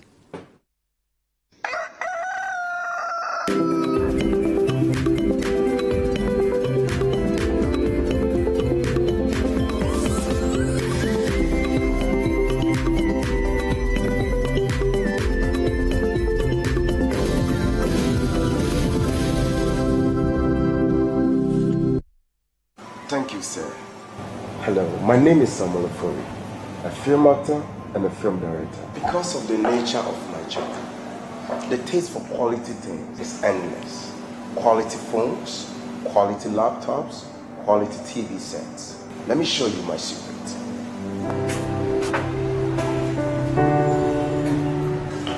Here is Franco Trading Enterprise. My secret for quality laptops, quality phones, quality TV sets, accessories, come on, external hard drive, pen drive, name it.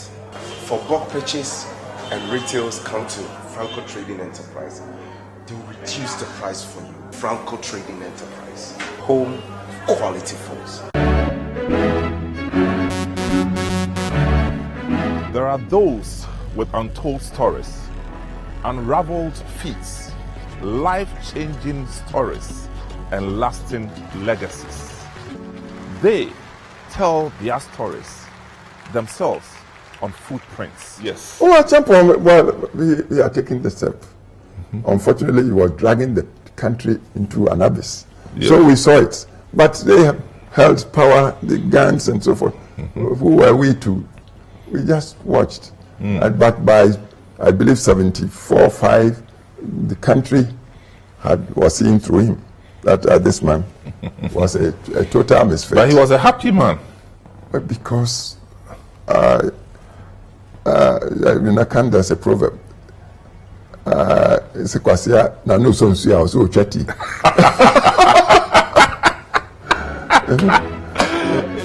Be inspired by their hard work and resilience that led to their outstanding achievements as we trace their footsteps through time. Lincoln, we have one of our, school member died or whatever, so we have to go there and perform during the funeral, whatever. And then I was feeling thirsty, so there was but those days it's not like pure water or whatever. They sell the water in the bottle, yeah, stuff like that. So there was a bottle there. I thought it was just a water. No, it was aquateshi, So I just took it. When I drank it, before I realized, Charlie. So what happened to me? I was like, Charlie, I'll never touch. So since then, I've never touched alcohol. Okay, so you didn't drink alcohol, and you never smoked? Smoked, no way. No. Really? Never. Wow. Never. Then who comes out of the car? Chachu Chikata and Kojo Chikata. And the Chachu told me that they have, Kojo was sick since the morning, and he has been tortured and whatnot, and they have come for medical attention. Of course, naturally, I have to look after them, even though they are very close relatives. So I look at Kojo, I examine him, I notice that he's definitely been tortured. And there was blood, deep-seated blood in the ears. You can see that clearly. So join me, Samuel Atamensa, and my guests every Saturday at 9 a.m. and Sundays at 4 p.m. for Footprints, only on City TV. Footprint is sponsored by Bethel Logistics Company Limited, experts in shipping logistics.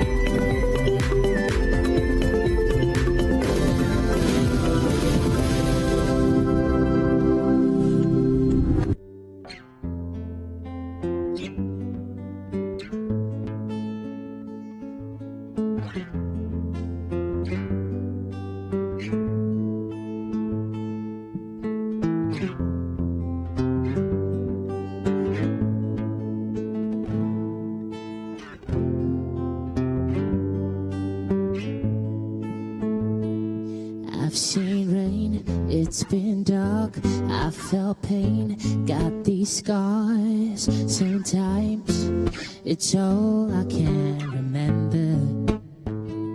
Wish the sun give me light, got to be more to this life. I can't lie, it's been colder than December. But when it comes to survival, there's only one friend that I know that I could truly depend on. I know the way that you love me, the way that you love me, it's everything I need. Don't ever let me go. The way that you told me that you would always be everything I would need. Don't ever let me go. No, no, no. Don't ever let me go. Don't ever let me go. Don't ever. The way that you love me. Don't ever let me go. Oh, oh. If you've been through what I've been through, you know exactly what God can do. And that's the reason I say this to you. Don't ever let me go. Oh, no, no, no. See, if you've been through what I've been through, you know exactly what God can do. And that's the reason I sing this to you. Don't ever let me go. 'Cause the way that you love me, the way that you love me, it's everything I will need.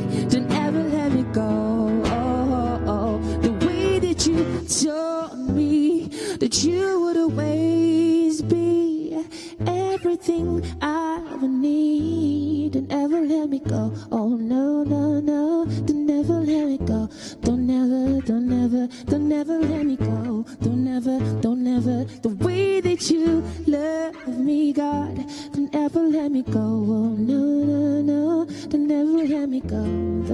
yeah. Don't ever let me go. 'Cause the way that you love me, don't ever let me go.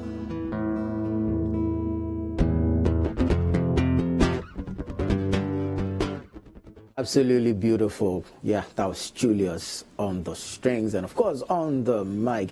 It's now time for the consumer technology segment, and today we're discussing storage. What is storage? How much storage do you need on your device? We're going to get all that information on the show, and of course your favorite IT man, my favorite IT man is here with us. Philip Vachon, host of City Trends, and of course, head of production here at City TV. Welcome, sir. Tough man, how are you doing? I'm great, bro. How are you? I'm pretty good. I'm pretty solid. I've had a pretty good start to the week, so can't complain too much. Awesome. But yeah, so today we are supposed to delve into the issue of storage and how important it is, how storage plays a large part in the devices that we use.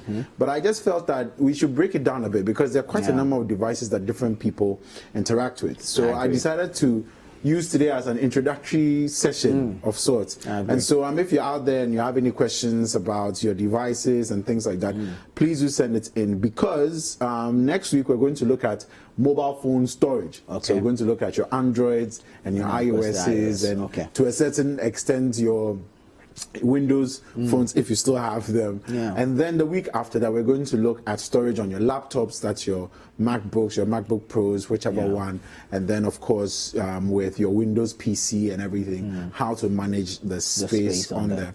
So let's start off with a bit of introduction. I mean, storage basically is really critical to every operation that you're doing using a phone, using a laptop, or any other device that requires some sort of mechanical movement and engineering and computing work.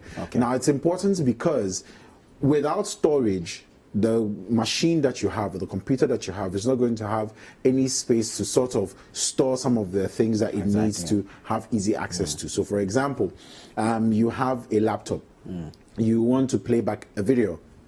The video might not be able to play if, for example, you don't have internet, you can't stream the video. So you need to store the video somewhere for the computer or the machine to be able to play it back. If you have a phone, you want to play some music, the music needs to come from someplace. If you're not streaming, for example, on some streaming platform, it needs to be stored somewhere. Even when you need to stream it, it needs to store bits of it so it's easier for you to access. That is what they call caching. So I'm sure people have seen CACHE, caching. The whole concept of caching is to make it easier for you to get access to something that you regularly have or need access to. So for example, you typically will stream music on Apple Music or on Spotify or Boomplay or whichever. And there are some songs that you typically go to almost every time.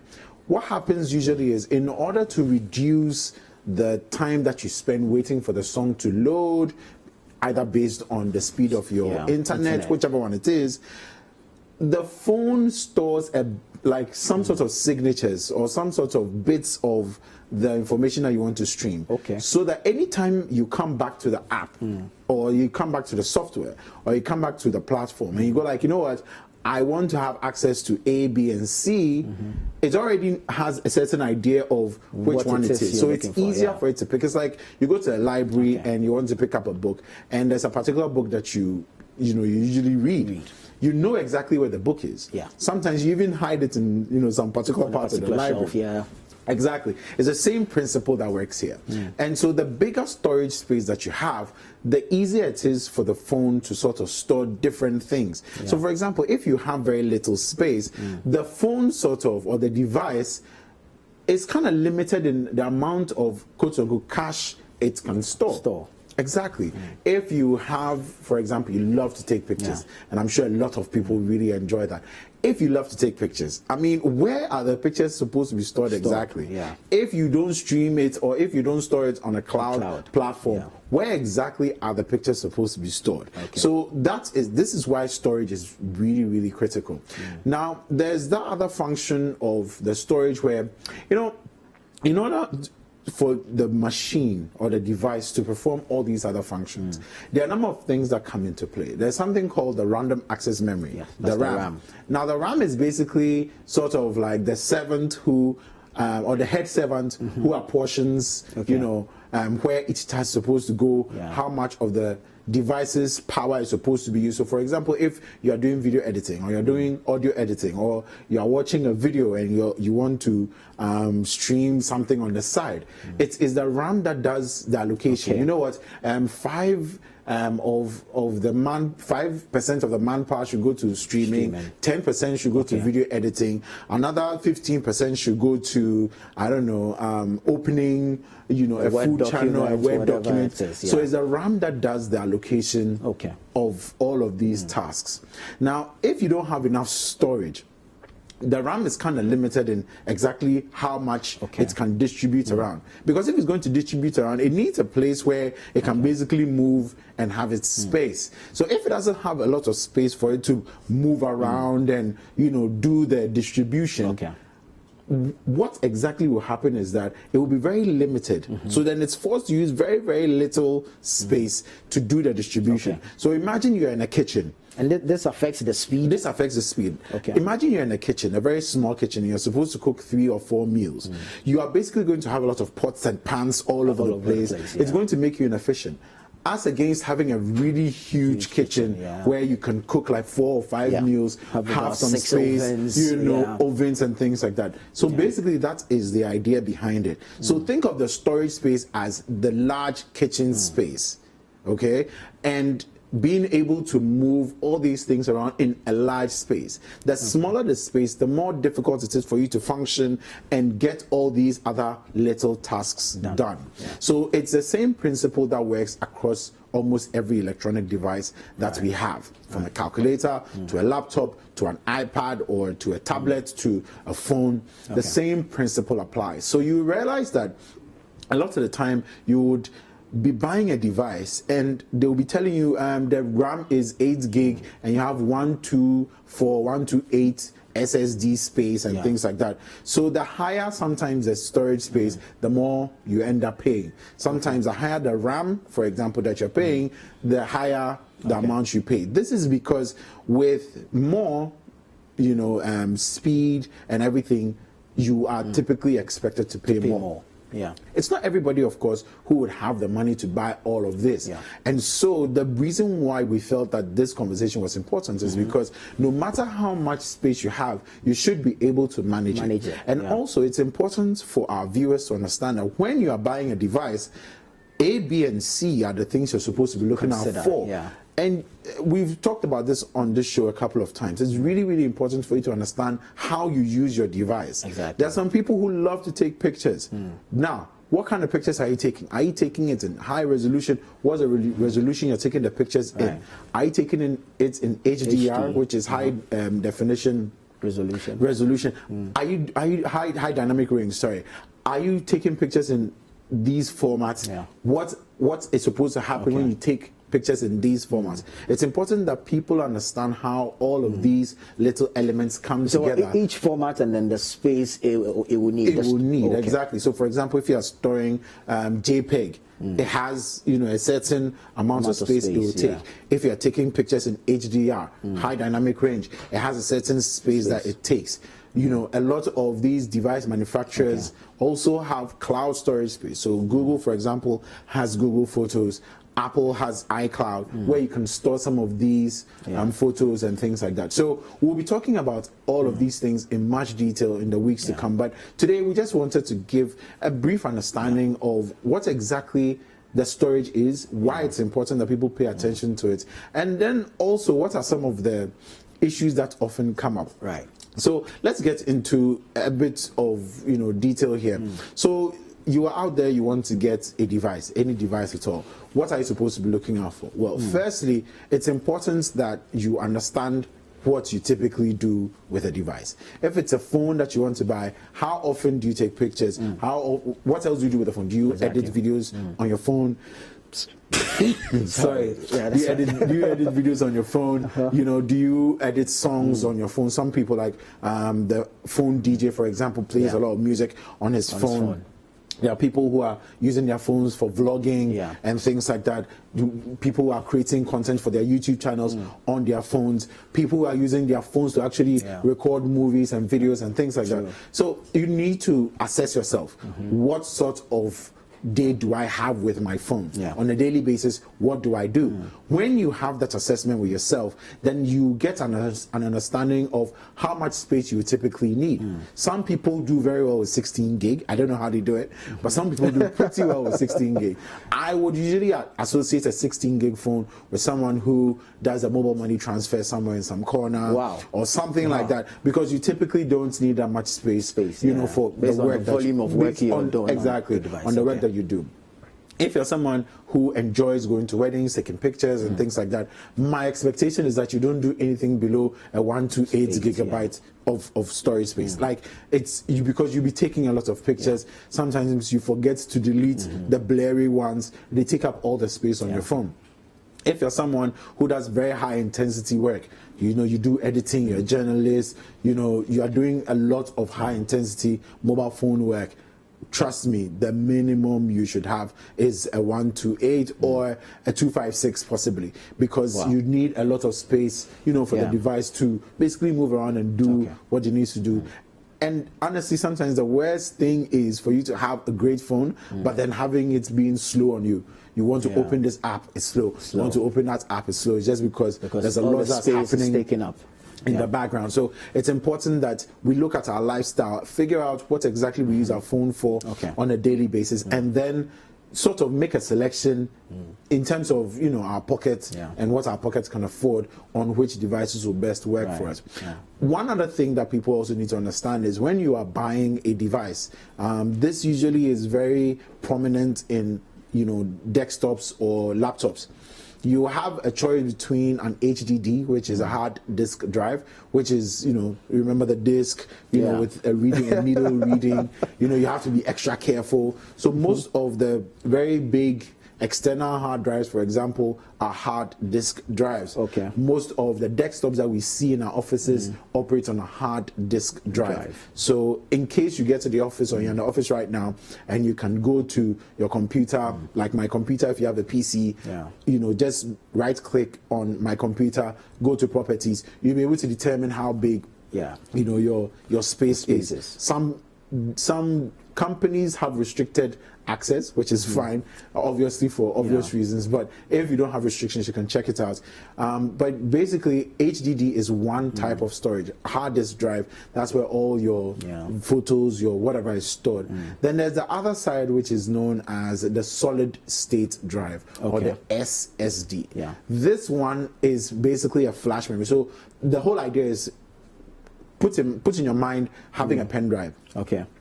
Typically your pen drive will be 12, 16, 64, 32, whichever one.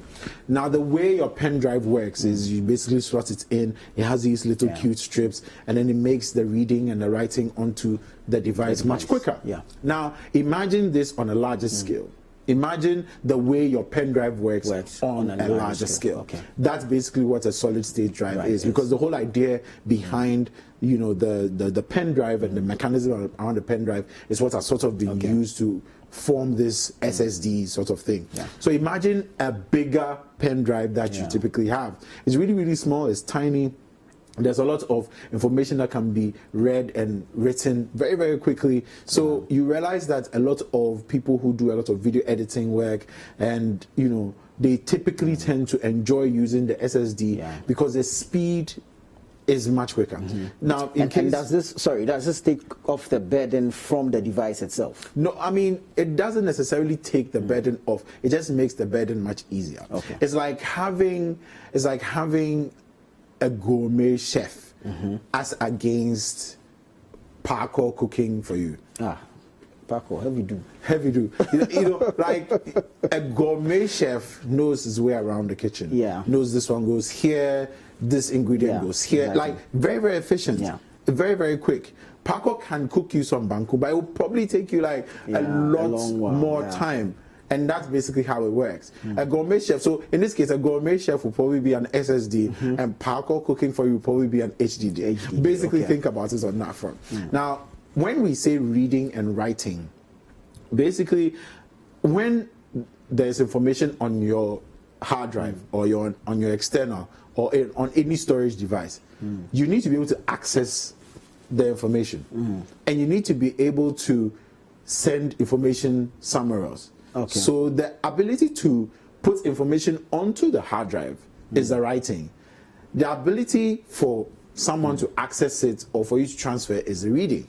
So when I am putting information onto it, I'm basically writing onto the disk. When I am accessing information, I'm looking at what's on it. I am reading information on it. So the ability to be able to do that very quickly is very, very important. So when you pick up 2 external hard drives or 2 SSD drives, sometimes you're able to, they tell you the reading speed is this, the writing speed is this. That is what it means. So the higher the reading and writing speed, most likely the more expensive it will be. But what that means is that when you're trying to access information on that particular drive, or when you're trying to read information on the drive, or you're trying to put something onto it, it's much quicker. Okay. So basically, that is what the whole reading and writing concept is all about. So if you're going to buy a drive or you're going to buy some storage, always keep that in mind. Now, if it is faster, it benefits you because, the transfer of information and the putting of information onto the drive is much quicker if you're going to move it from one to the other. Now, the tricky thing is, if you're moving information from a very fast drive to a very slow drive, guess what? There's going to be a conflict because there's going to be, some sort of lag. Because if, for example, 2 gourmet chefs are cooking, that's really, really efficient. One gourmet chef is cooking as against with someone who is relatively inexperienced. There's obviously going to be some slowdown in terms. So sometimes someone can come to your office, brings a pen drive. Can you please copy this video for me, or can you copy this song for me? And it takes so long for it to basically be moved onto the pen drive. That is because the 2 devices. Not to worry, we'll bring you more and more on that. This is just the basics. This is the basic introduction to storage on our devices, both handheld and of course our computers, laptops, desktops, whatever you have. Philippa Sean, it's been great having you. It's been great. So I mean, like I said, we are going to break this up into a series. So this is just the introduction. Next week we're going to look at storage on your mobile phones. So we're going to look at storage on your iPhone or your Android or whichever device that you have. iOS and Android, we'll tackle that next week. And then the week after that we're going to look at laptops, whether it is a Mac or a Windows, whichever one it is. We're going to look at storage on that front as well. Awesome stuff. The people want to know when they can catch you on City Trends. Well, City Trends is always on Tuesdays, but then we've been on a short break because of the Premier League. As you know, the Corona put the Premier League on a hold, so a lot of the games are being played now. Almost every day there's a game, and so that puts the show on hold for a bit. But then as soon as the games are done with, we're going to be back with a proper bang. And look out for a couple of interesting introductions, some videos and stuff like that as well. It's going to be great stuff. Wow, great stuff. I like the sound of that. You're still watching Breakfast Daily here on the CTV. We're going for a break. When we come back, we have so much more for you. Don't go away.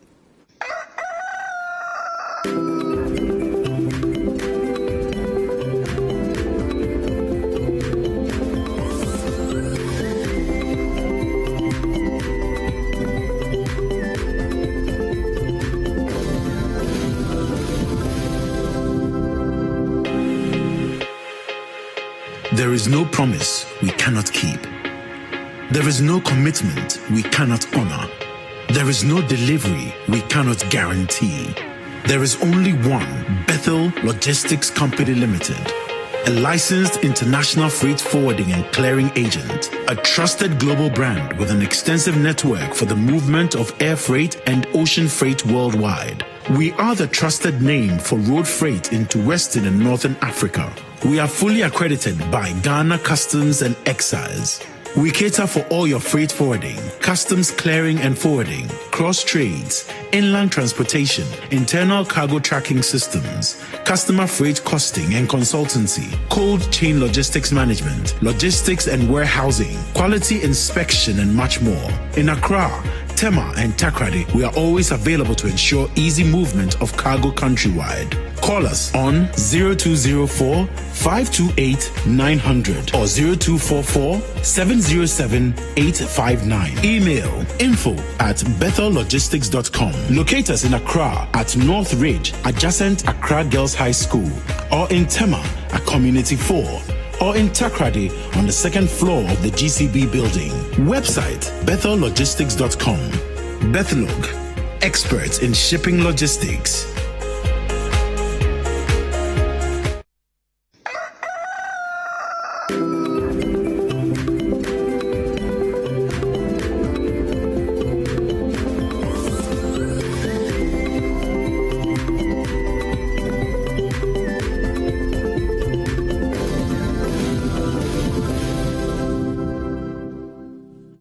Welcome back. It is Breakfast Daily on the TV. Thank you so much for staying with us.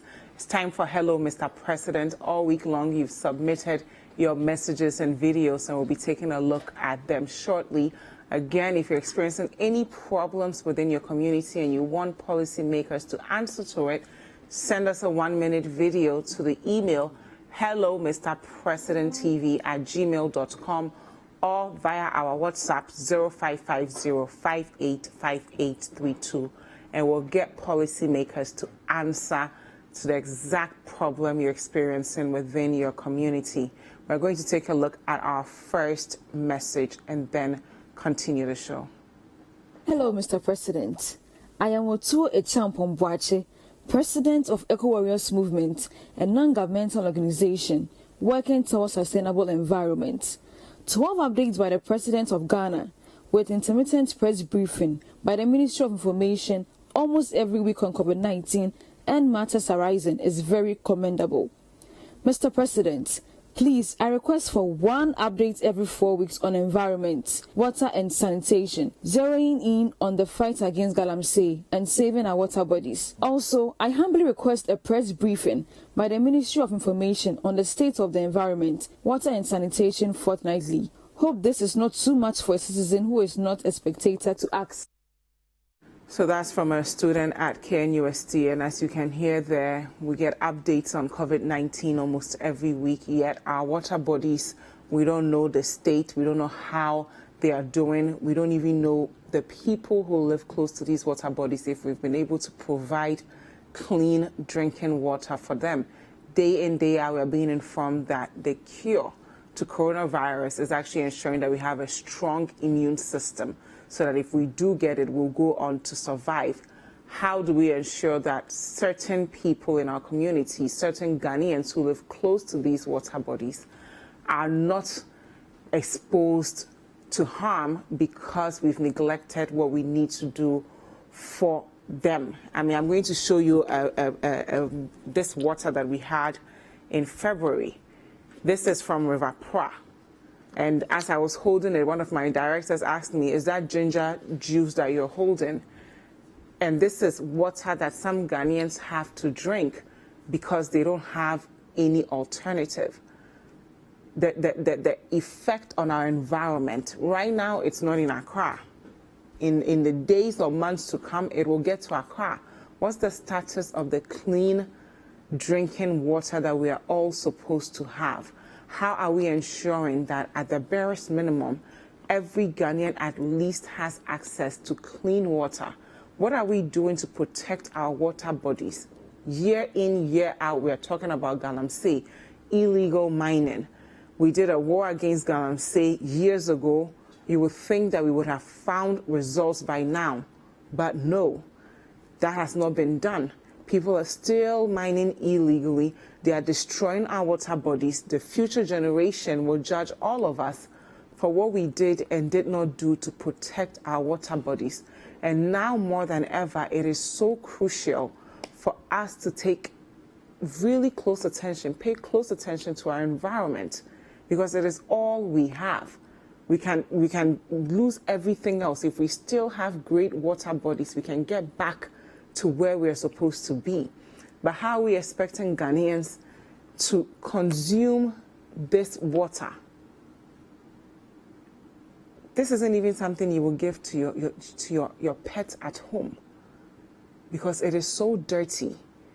And as you can see, usually when you fetch water, all the dirt are supposed to at least come to the bottom, so that the Deputy Minister of Information, Honorable Pius Enam Hajide, to answer to exactly what the government is doing to protect our water bodies. It's great that we are hearing from them on coronavirus. It will be even better for us to hear about our water bodies.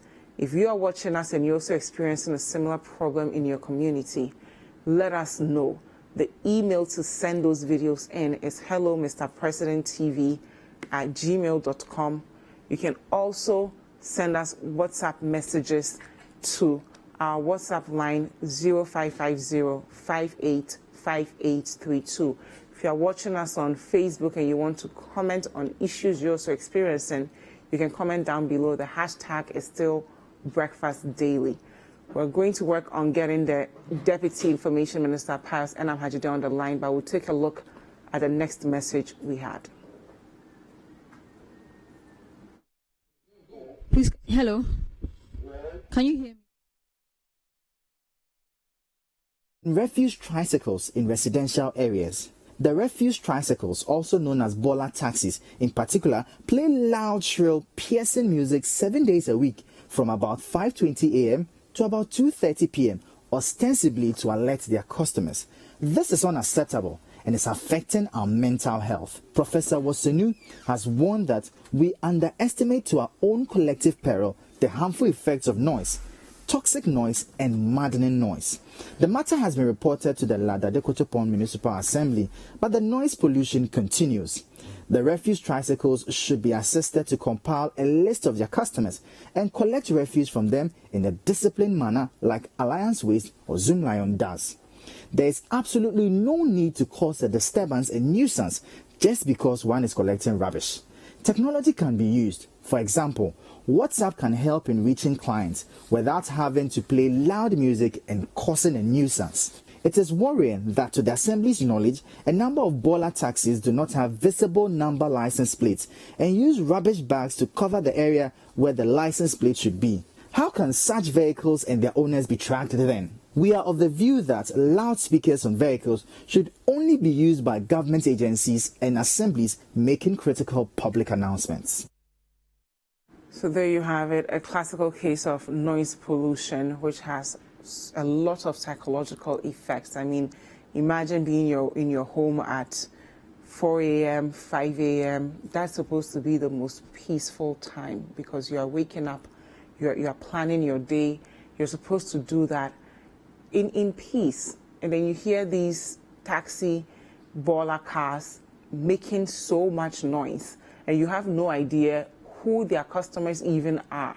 And in this day and age where we have examples, better examples from other companies on ways to get in touch with your customers before you pick up the garbage, is there any excuse why Ghanaians should suffer noise pollution because some small Bola car wants to pick trash from someone in the neighborhood?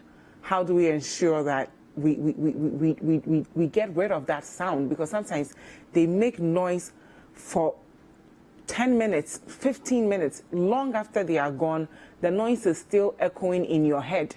And it just messes with the whole day because these guys just won't leave your neighborhood. We're going to get the MCE of that neighborhood soon. But before that, I want to understand the health implications of these noise pollutions. We're going to talk to Dr. Kelvin Owusu about this. Good morning, Doc. Good morning, Dzifa. How are you doing? Dr. Owusu, let's see, is your volume there? Is your volume ready? Yes, I can hear you. Can you hear me? I think you need to turn on your volume there for us so that we'll be able to hear you. Good morning. Good morning. Can you hear me? Perfect. I can hear you. How are you? Great. I'm very well. And you? Good. Thank you for joining us. Can you talk to us about some of the health effects of noise pollution? This table you're shaking is not easy. Anyway, So noise pollution is something that causes quite a bit of health issues. I mean, both physically, psychologically, emotionally, it has a lot of implication in a lot of the things, a lot of the effects or impacts to our health. And particularly, it can affect your cognition, especially for children. When we say cognition, we are talking about how they recognize things, how they learn, how they're able to recall, memory and all that. So when you expose children to a lot of noise, it can affect their cognition. And in adults, it can affect your sleep. It can give you poor sleep. You know that once your sleep is poor, it means that it's going to affect your productivity at work.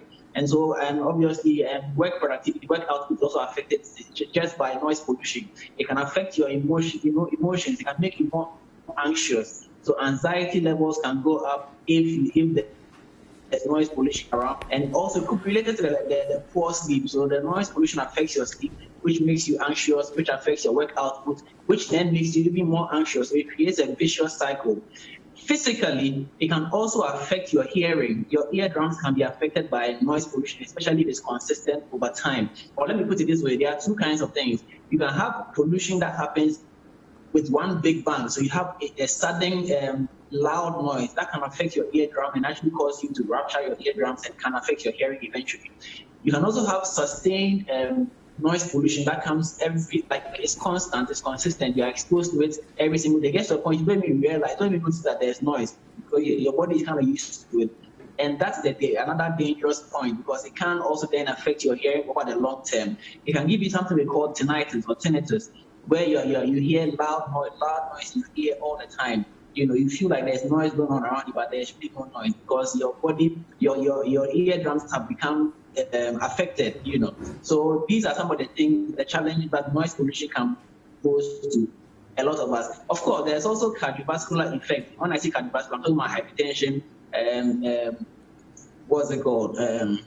Cholesterol buildup in your blood vessel, plaque. All these things can be related to noise pollution. In a long way, it could be equal to the fact that you're anxious because of there's anxiety. Your blood pressure responds by going up, increasing your stress hormones go up, and so it causes your BP to be persistently high. And because your blood pressure is persistently high, it can come along with its complications, including kidney damage and eye damage and other things. So noise pollution, even though we ignore it, it really has dire consequences for us as human beings as we live. Sorry about that. It's okay, but what's the connection? You said something about the cardiovascular disease. Can you explain that for us? Yes, so that's what I was saying, that it's on two levels. Because your sleep is poor, you're having poor sleep, it can cause your stress hormones to go up. By stress hormones, I'm referring to adrenaline and noradrenaline and other hormones as well. Now, when these hormones go up, it causes your blood pressure to increase, it causes your heart rate to also go up, it causes your heart to become under pressure.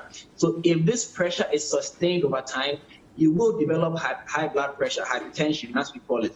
And because your blood pressure is high, it has consequences on your kidneys, on your eyes, and other systems of your body. And all this because you couldn't sleep well because there was a lot of noise in your neighborhood. And this noise is sustained over a very long period of time. So yes, there's a correlation between noise pollution and cardiovascular disease as well. This research, WHO actually carried out a research in 2011, and that's where I'm getting all this information from, where it clearly shows that noise pollution, especially persistent noise pollution, is associated with all the things I mentioned. So poor sleep, poor work productivity, anxiety, stress, and cardiovascular disease, as well as the physical effects of tinnitus or hearing damage. All these have been well researched and well documented. So we know that noise pollution actually does affect people in that regard. Thank you very much, Dr. Kelvin Owusu, for that. Thank you very much, Dzifa. So we have the MC of the area, Ladade Kotopong, with us. We are going to talk to him about exactly what they've been doing to solve this issue. Mr. Solomon Kote, good morning. Mr. Kote, are you there? Yeah, I'm here. How are you? Thank you so much for joining us. Thank you, too. Now, residents in your area have been complaining about noise pollution, and we just heard from Dr. Kelvin Owusu there on the health effects of this noise pollution. Not only are they not getting enough sleep, it's messing with their productivity. There's also cardiovascular diseases that they can get from this noise pollution. What exactly have you been doing to solve this for them? Thank you very much for your concern.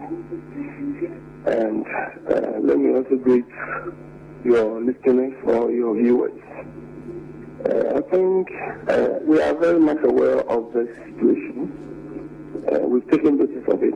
And I think one or two people formally have lodged complaints to the assembly. What I can say is that when I came to office, we have this dollar taxes operating independently. And for that matter, it's difficult to control them. Now, we are bringing all of them under one umbrella. We are giving them numbers and stickers so that we can monitor them, control them, and educate them so far as noise making and other issues are concerned. So now they are together. We've put them together. We've been meeting them, and we are about to start educating them. People have suggested that they are relating or liaising with their customers. It should be, how do you call it, WhatsApp and other things. But looking at the level of people you are dealing with, I think you have to educate them very well. I don't think they can do this WhatsApp thing. So we are looking at the best way they can relate with their customers. We are also teaching them as to what the law says about noise making in connection with time and then the level of noise. So it's something that we've started and we've gotten far.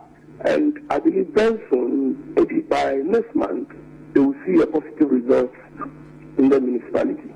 Okay, so between now and next month, if someone hears this, noise from these baller taxis, is there a number they can call to report the specific taxi? What are the sanctions that the drivers will face to ensure that they are deterred from continuing on with this action?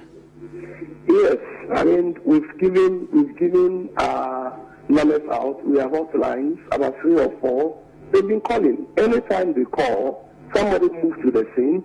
You see, these baller taxis, it's like they are moving. They don't stay at one place for long. Maybe within 2 or 5 minutes, they move forward, blowing their siren, just letting the customers know that they are around. So we've been talking to them. We are handling them. The service they are doing to the community is great. So we have to look at win-win situation, how we educate them that they can continue, offering the service they are offering to the community. And at the same time, looking at the complaints of the people in the municipality. So we are looking at it very well. And I believe very soon they will testify of it that the situation has been taken care of. Okay, so Mr. Nikote, lastly, your people, the people in your community, they are watching us, they are listening to you now. What actions are you going to take between now and the 1 month timeline you've given us to ensure that come ending of next month, they won't have this problem again? Thank you very much. You see, so when I came, I've been in office for a few months now. When I came to office, it's like baller taxis are on their own, but as we speak now, we have formed an association. We've brought them together. So we have started the education. It's only when you bring them together that you can control them. And it's not because of this pandemic, by now would have, been able to handle this situation long ago. It's because of this COVID thing. That is why it has dragged a bit. But I'm assuring them, we are seriously working on it. By close of this month getting to next month, there will be sanity in the municipality. So we will call you again mid-August to ensure that this has ended, because the psychological, mental, and emotional impact of the noise pollution is not good for the people who are living within your constituency, and the least they can get is a peace of mind to be productive. So we hope that you'll answer that call when we call you next month to see what has been done to solve this problem. Thank you very much. Thank you. Let me assure the people in my municipality that I'm there to serve them, and I'm assuring them that, we'll do something about it. We are doing something, and very soon they will see the reflection in the municipality. Thank you so much. Thank you very much. Again, if you're experiencing any issues in your community and you want us to draw the attention to policymakers, please just take out your phone, record exactly what's going on. Are your roads bad? What's going on with your health system? What's going on with your schools? Issues that are hindering your personal development and the growth of the people in your community. Send them to us. The email is helloMrPresidentTV@gmail.com. You can also WhatsApp us at 0550-585832, and we'll bring those issues directly to policymakers every Wednesday at 9:30. Now, we had a message earlier that had to do with what the government is doing to solve some of our environmental challenges. We'll take a look at that message again, and then we'll talk to the Deputy Information Minister, Pius Enam-Hajide, about it. Hello, Mr. President. I am Otuo Echampong-Boakye, President of Eco Warriors Movement, a non-governmental organization working towards sustainable environment. 12 updates by the President of Ghana with intermittent press briefing by the Ministry. We took this on the 16th of February 2020, and as you can see, they're very dirty. We have other two water bodies that are heavily polluted, Brim and Ankobra. So we have Honorable Pius Enam-Hajide with us. Good morning. Yeah, good morning, Dzifa. How are you?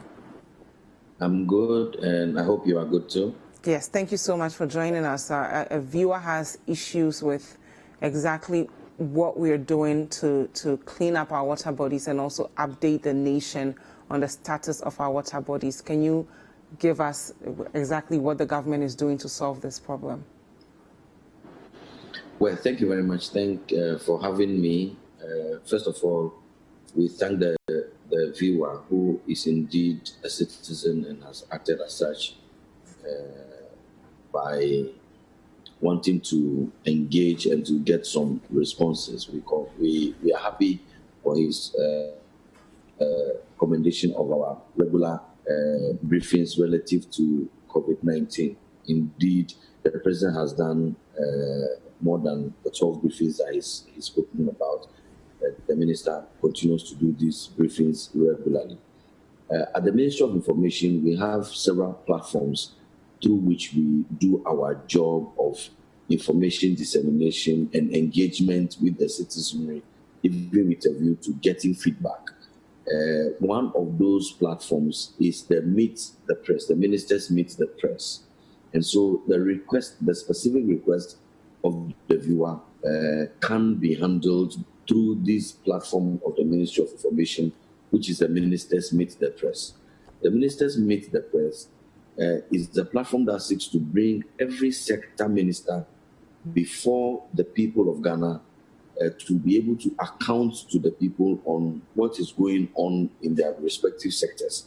And so ever since I became Deputy Minister and ever since this government, in fact, assumed power in 2017, the Meet the Press has been very regular. Ministers have come, including the minister responsible for environment, Professor Frimpong Boateng, to update the nation and to give an account on our environment in general and also on the fight against galamsey specifically.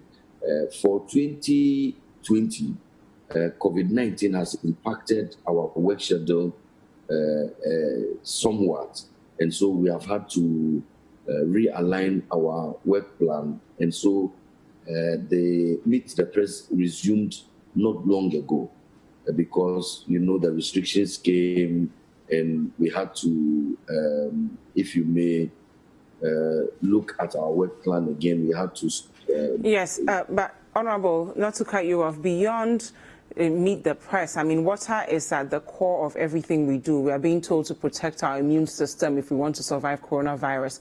shouldn't we prioritize cleaning our water bodies now more than ever? And what's the way forward to prioritizing this? Yes, we should. You recall that in March 2017, the Ghana Water Company have had concern, and they issued a statement complaining and expressing serious concern about water pollution. And they had informed us at the time that if nothing was done by 2020, we were going to have to import water into the jurisdiction. So what's government doing about this? That led to prompt action from government and from His Excellency the President. You know that we had to declare war on Galamsey and form an interministerial committee. Today, as we speak, the fight against Galamsey continues, and we are winning that fight. You look at, for instance, the Alternative Livelihoods program that was instituted by the Ministry of Local Government and Rural Development has refocused and shifted youth who otherwise would have been engaging in illegal mining. You know the number of deaths we have recorded from collapses of pits and tunnels because of illegal mining. Now we do not hear of pit collapses and people dying in pits and tunnels because the large number of the youth who were engaged in illegal mining are now properly engaged under the alternative livelihood programs. Okay, Honorable, we're unfortunately running out of time, but finally, viewers who live close to this area and have to drink this every day are watching us. What is government going to do to update the nation on the status of our water bodies moving forward? The minister responsible will take his turn at the Meet the Press. He will give regular updates to the nation intermittently when such queries arise through platforms such as yours. We can also update the country about, for instance, the deployment of drone technology to be able to measure and assess. We know now that there are the community mining gangs properly regulated after we have taken several thousands of the youth for proper training at the University of Mines and Technology at Tuffour. Now we are deploying them in regularized community mining instead of the illegal mining and Galamsey. And so it is a fight that is in process. It is work in progress, and we will continue at it until all our water bodies are clean and the environment can be described as safe. And so, yes, it is work in progress, and we have not given up on the fight. We will continue to ensure that we act in the interest of our environment, we act in the interest of our collective existence. If our water bodies, if our environment is compromised, we are compromising our life. And thank you very much, Honorable Pius and Amhajide, for being with us, and we hope that we'll get more updates on our water bodies. Again, if you're experiencing any problems in your community and you want us to bring it to the forefront for policymakers to answer to them, take your phones out and record a 1-minute video. Send it to us at hellomrpresidenttv@gmail.com, and we'll show it every Wednesday at 9:30 a.m. Let's take a look at our entertainment highlights.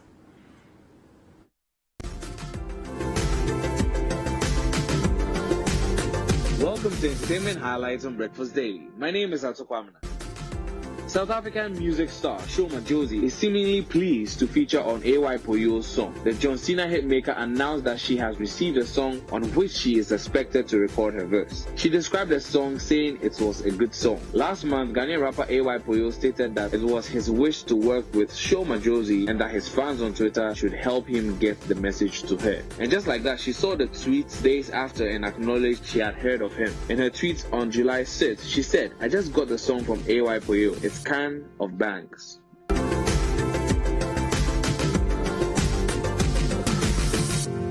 Actress Yvonne Nelson is advising people against going out to do the voter's ID card despite the coronavirus pandemic. This comes on the back of the Electoral Commission going ahead to register eligible voters, even though the major COVID-19 precautionary measures is to stay home and practice social distancing. Prior to the registration, the president cautioned people to stay at home, especially if they had nothing doing in town. Taken to Twitter, the actress noted that the politicians do not care about the electorate and that risking their lives is not worth it. According to her, the elections won't change anything in people's lives, but rather joining crowded queues endangers lives.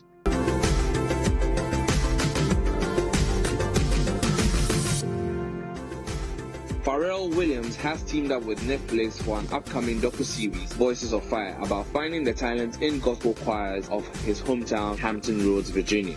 The show will follow Pharrell's uncle, Bishop Ezekiel Williams, on their quest. The singer announced the news on Sunday during the Essence Festival alongside his uncle. The bishop and his team will be searching for people of all ages, ethnicities, and backgrounds. Their series will be produced by A. Smith & Co. and I Am Other. And that's all for entertainment highlights on Breakfast Daily. My name is Akua.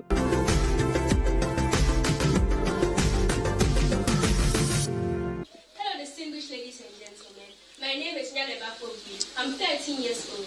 At this moment, I'll be playing the Sphinx, the movies, and Peace, Perfect Peace. I hope you enjoy. Thank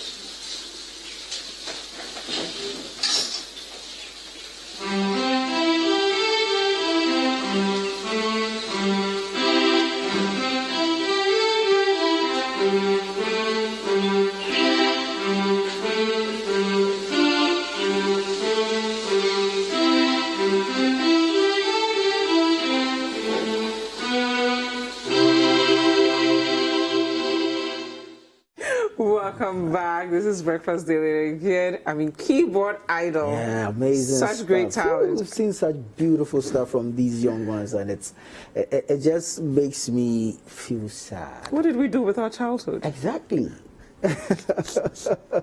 We're gonna bring them. We're gonna get a professional judge to actually, filter down to the top, to break down the chords, the notes, and everything. all that goes into the harmonious music we enjoy of the keyboard. And the videos we're showing are not the people who have made it to the finals yet. We'll be showing you those soon.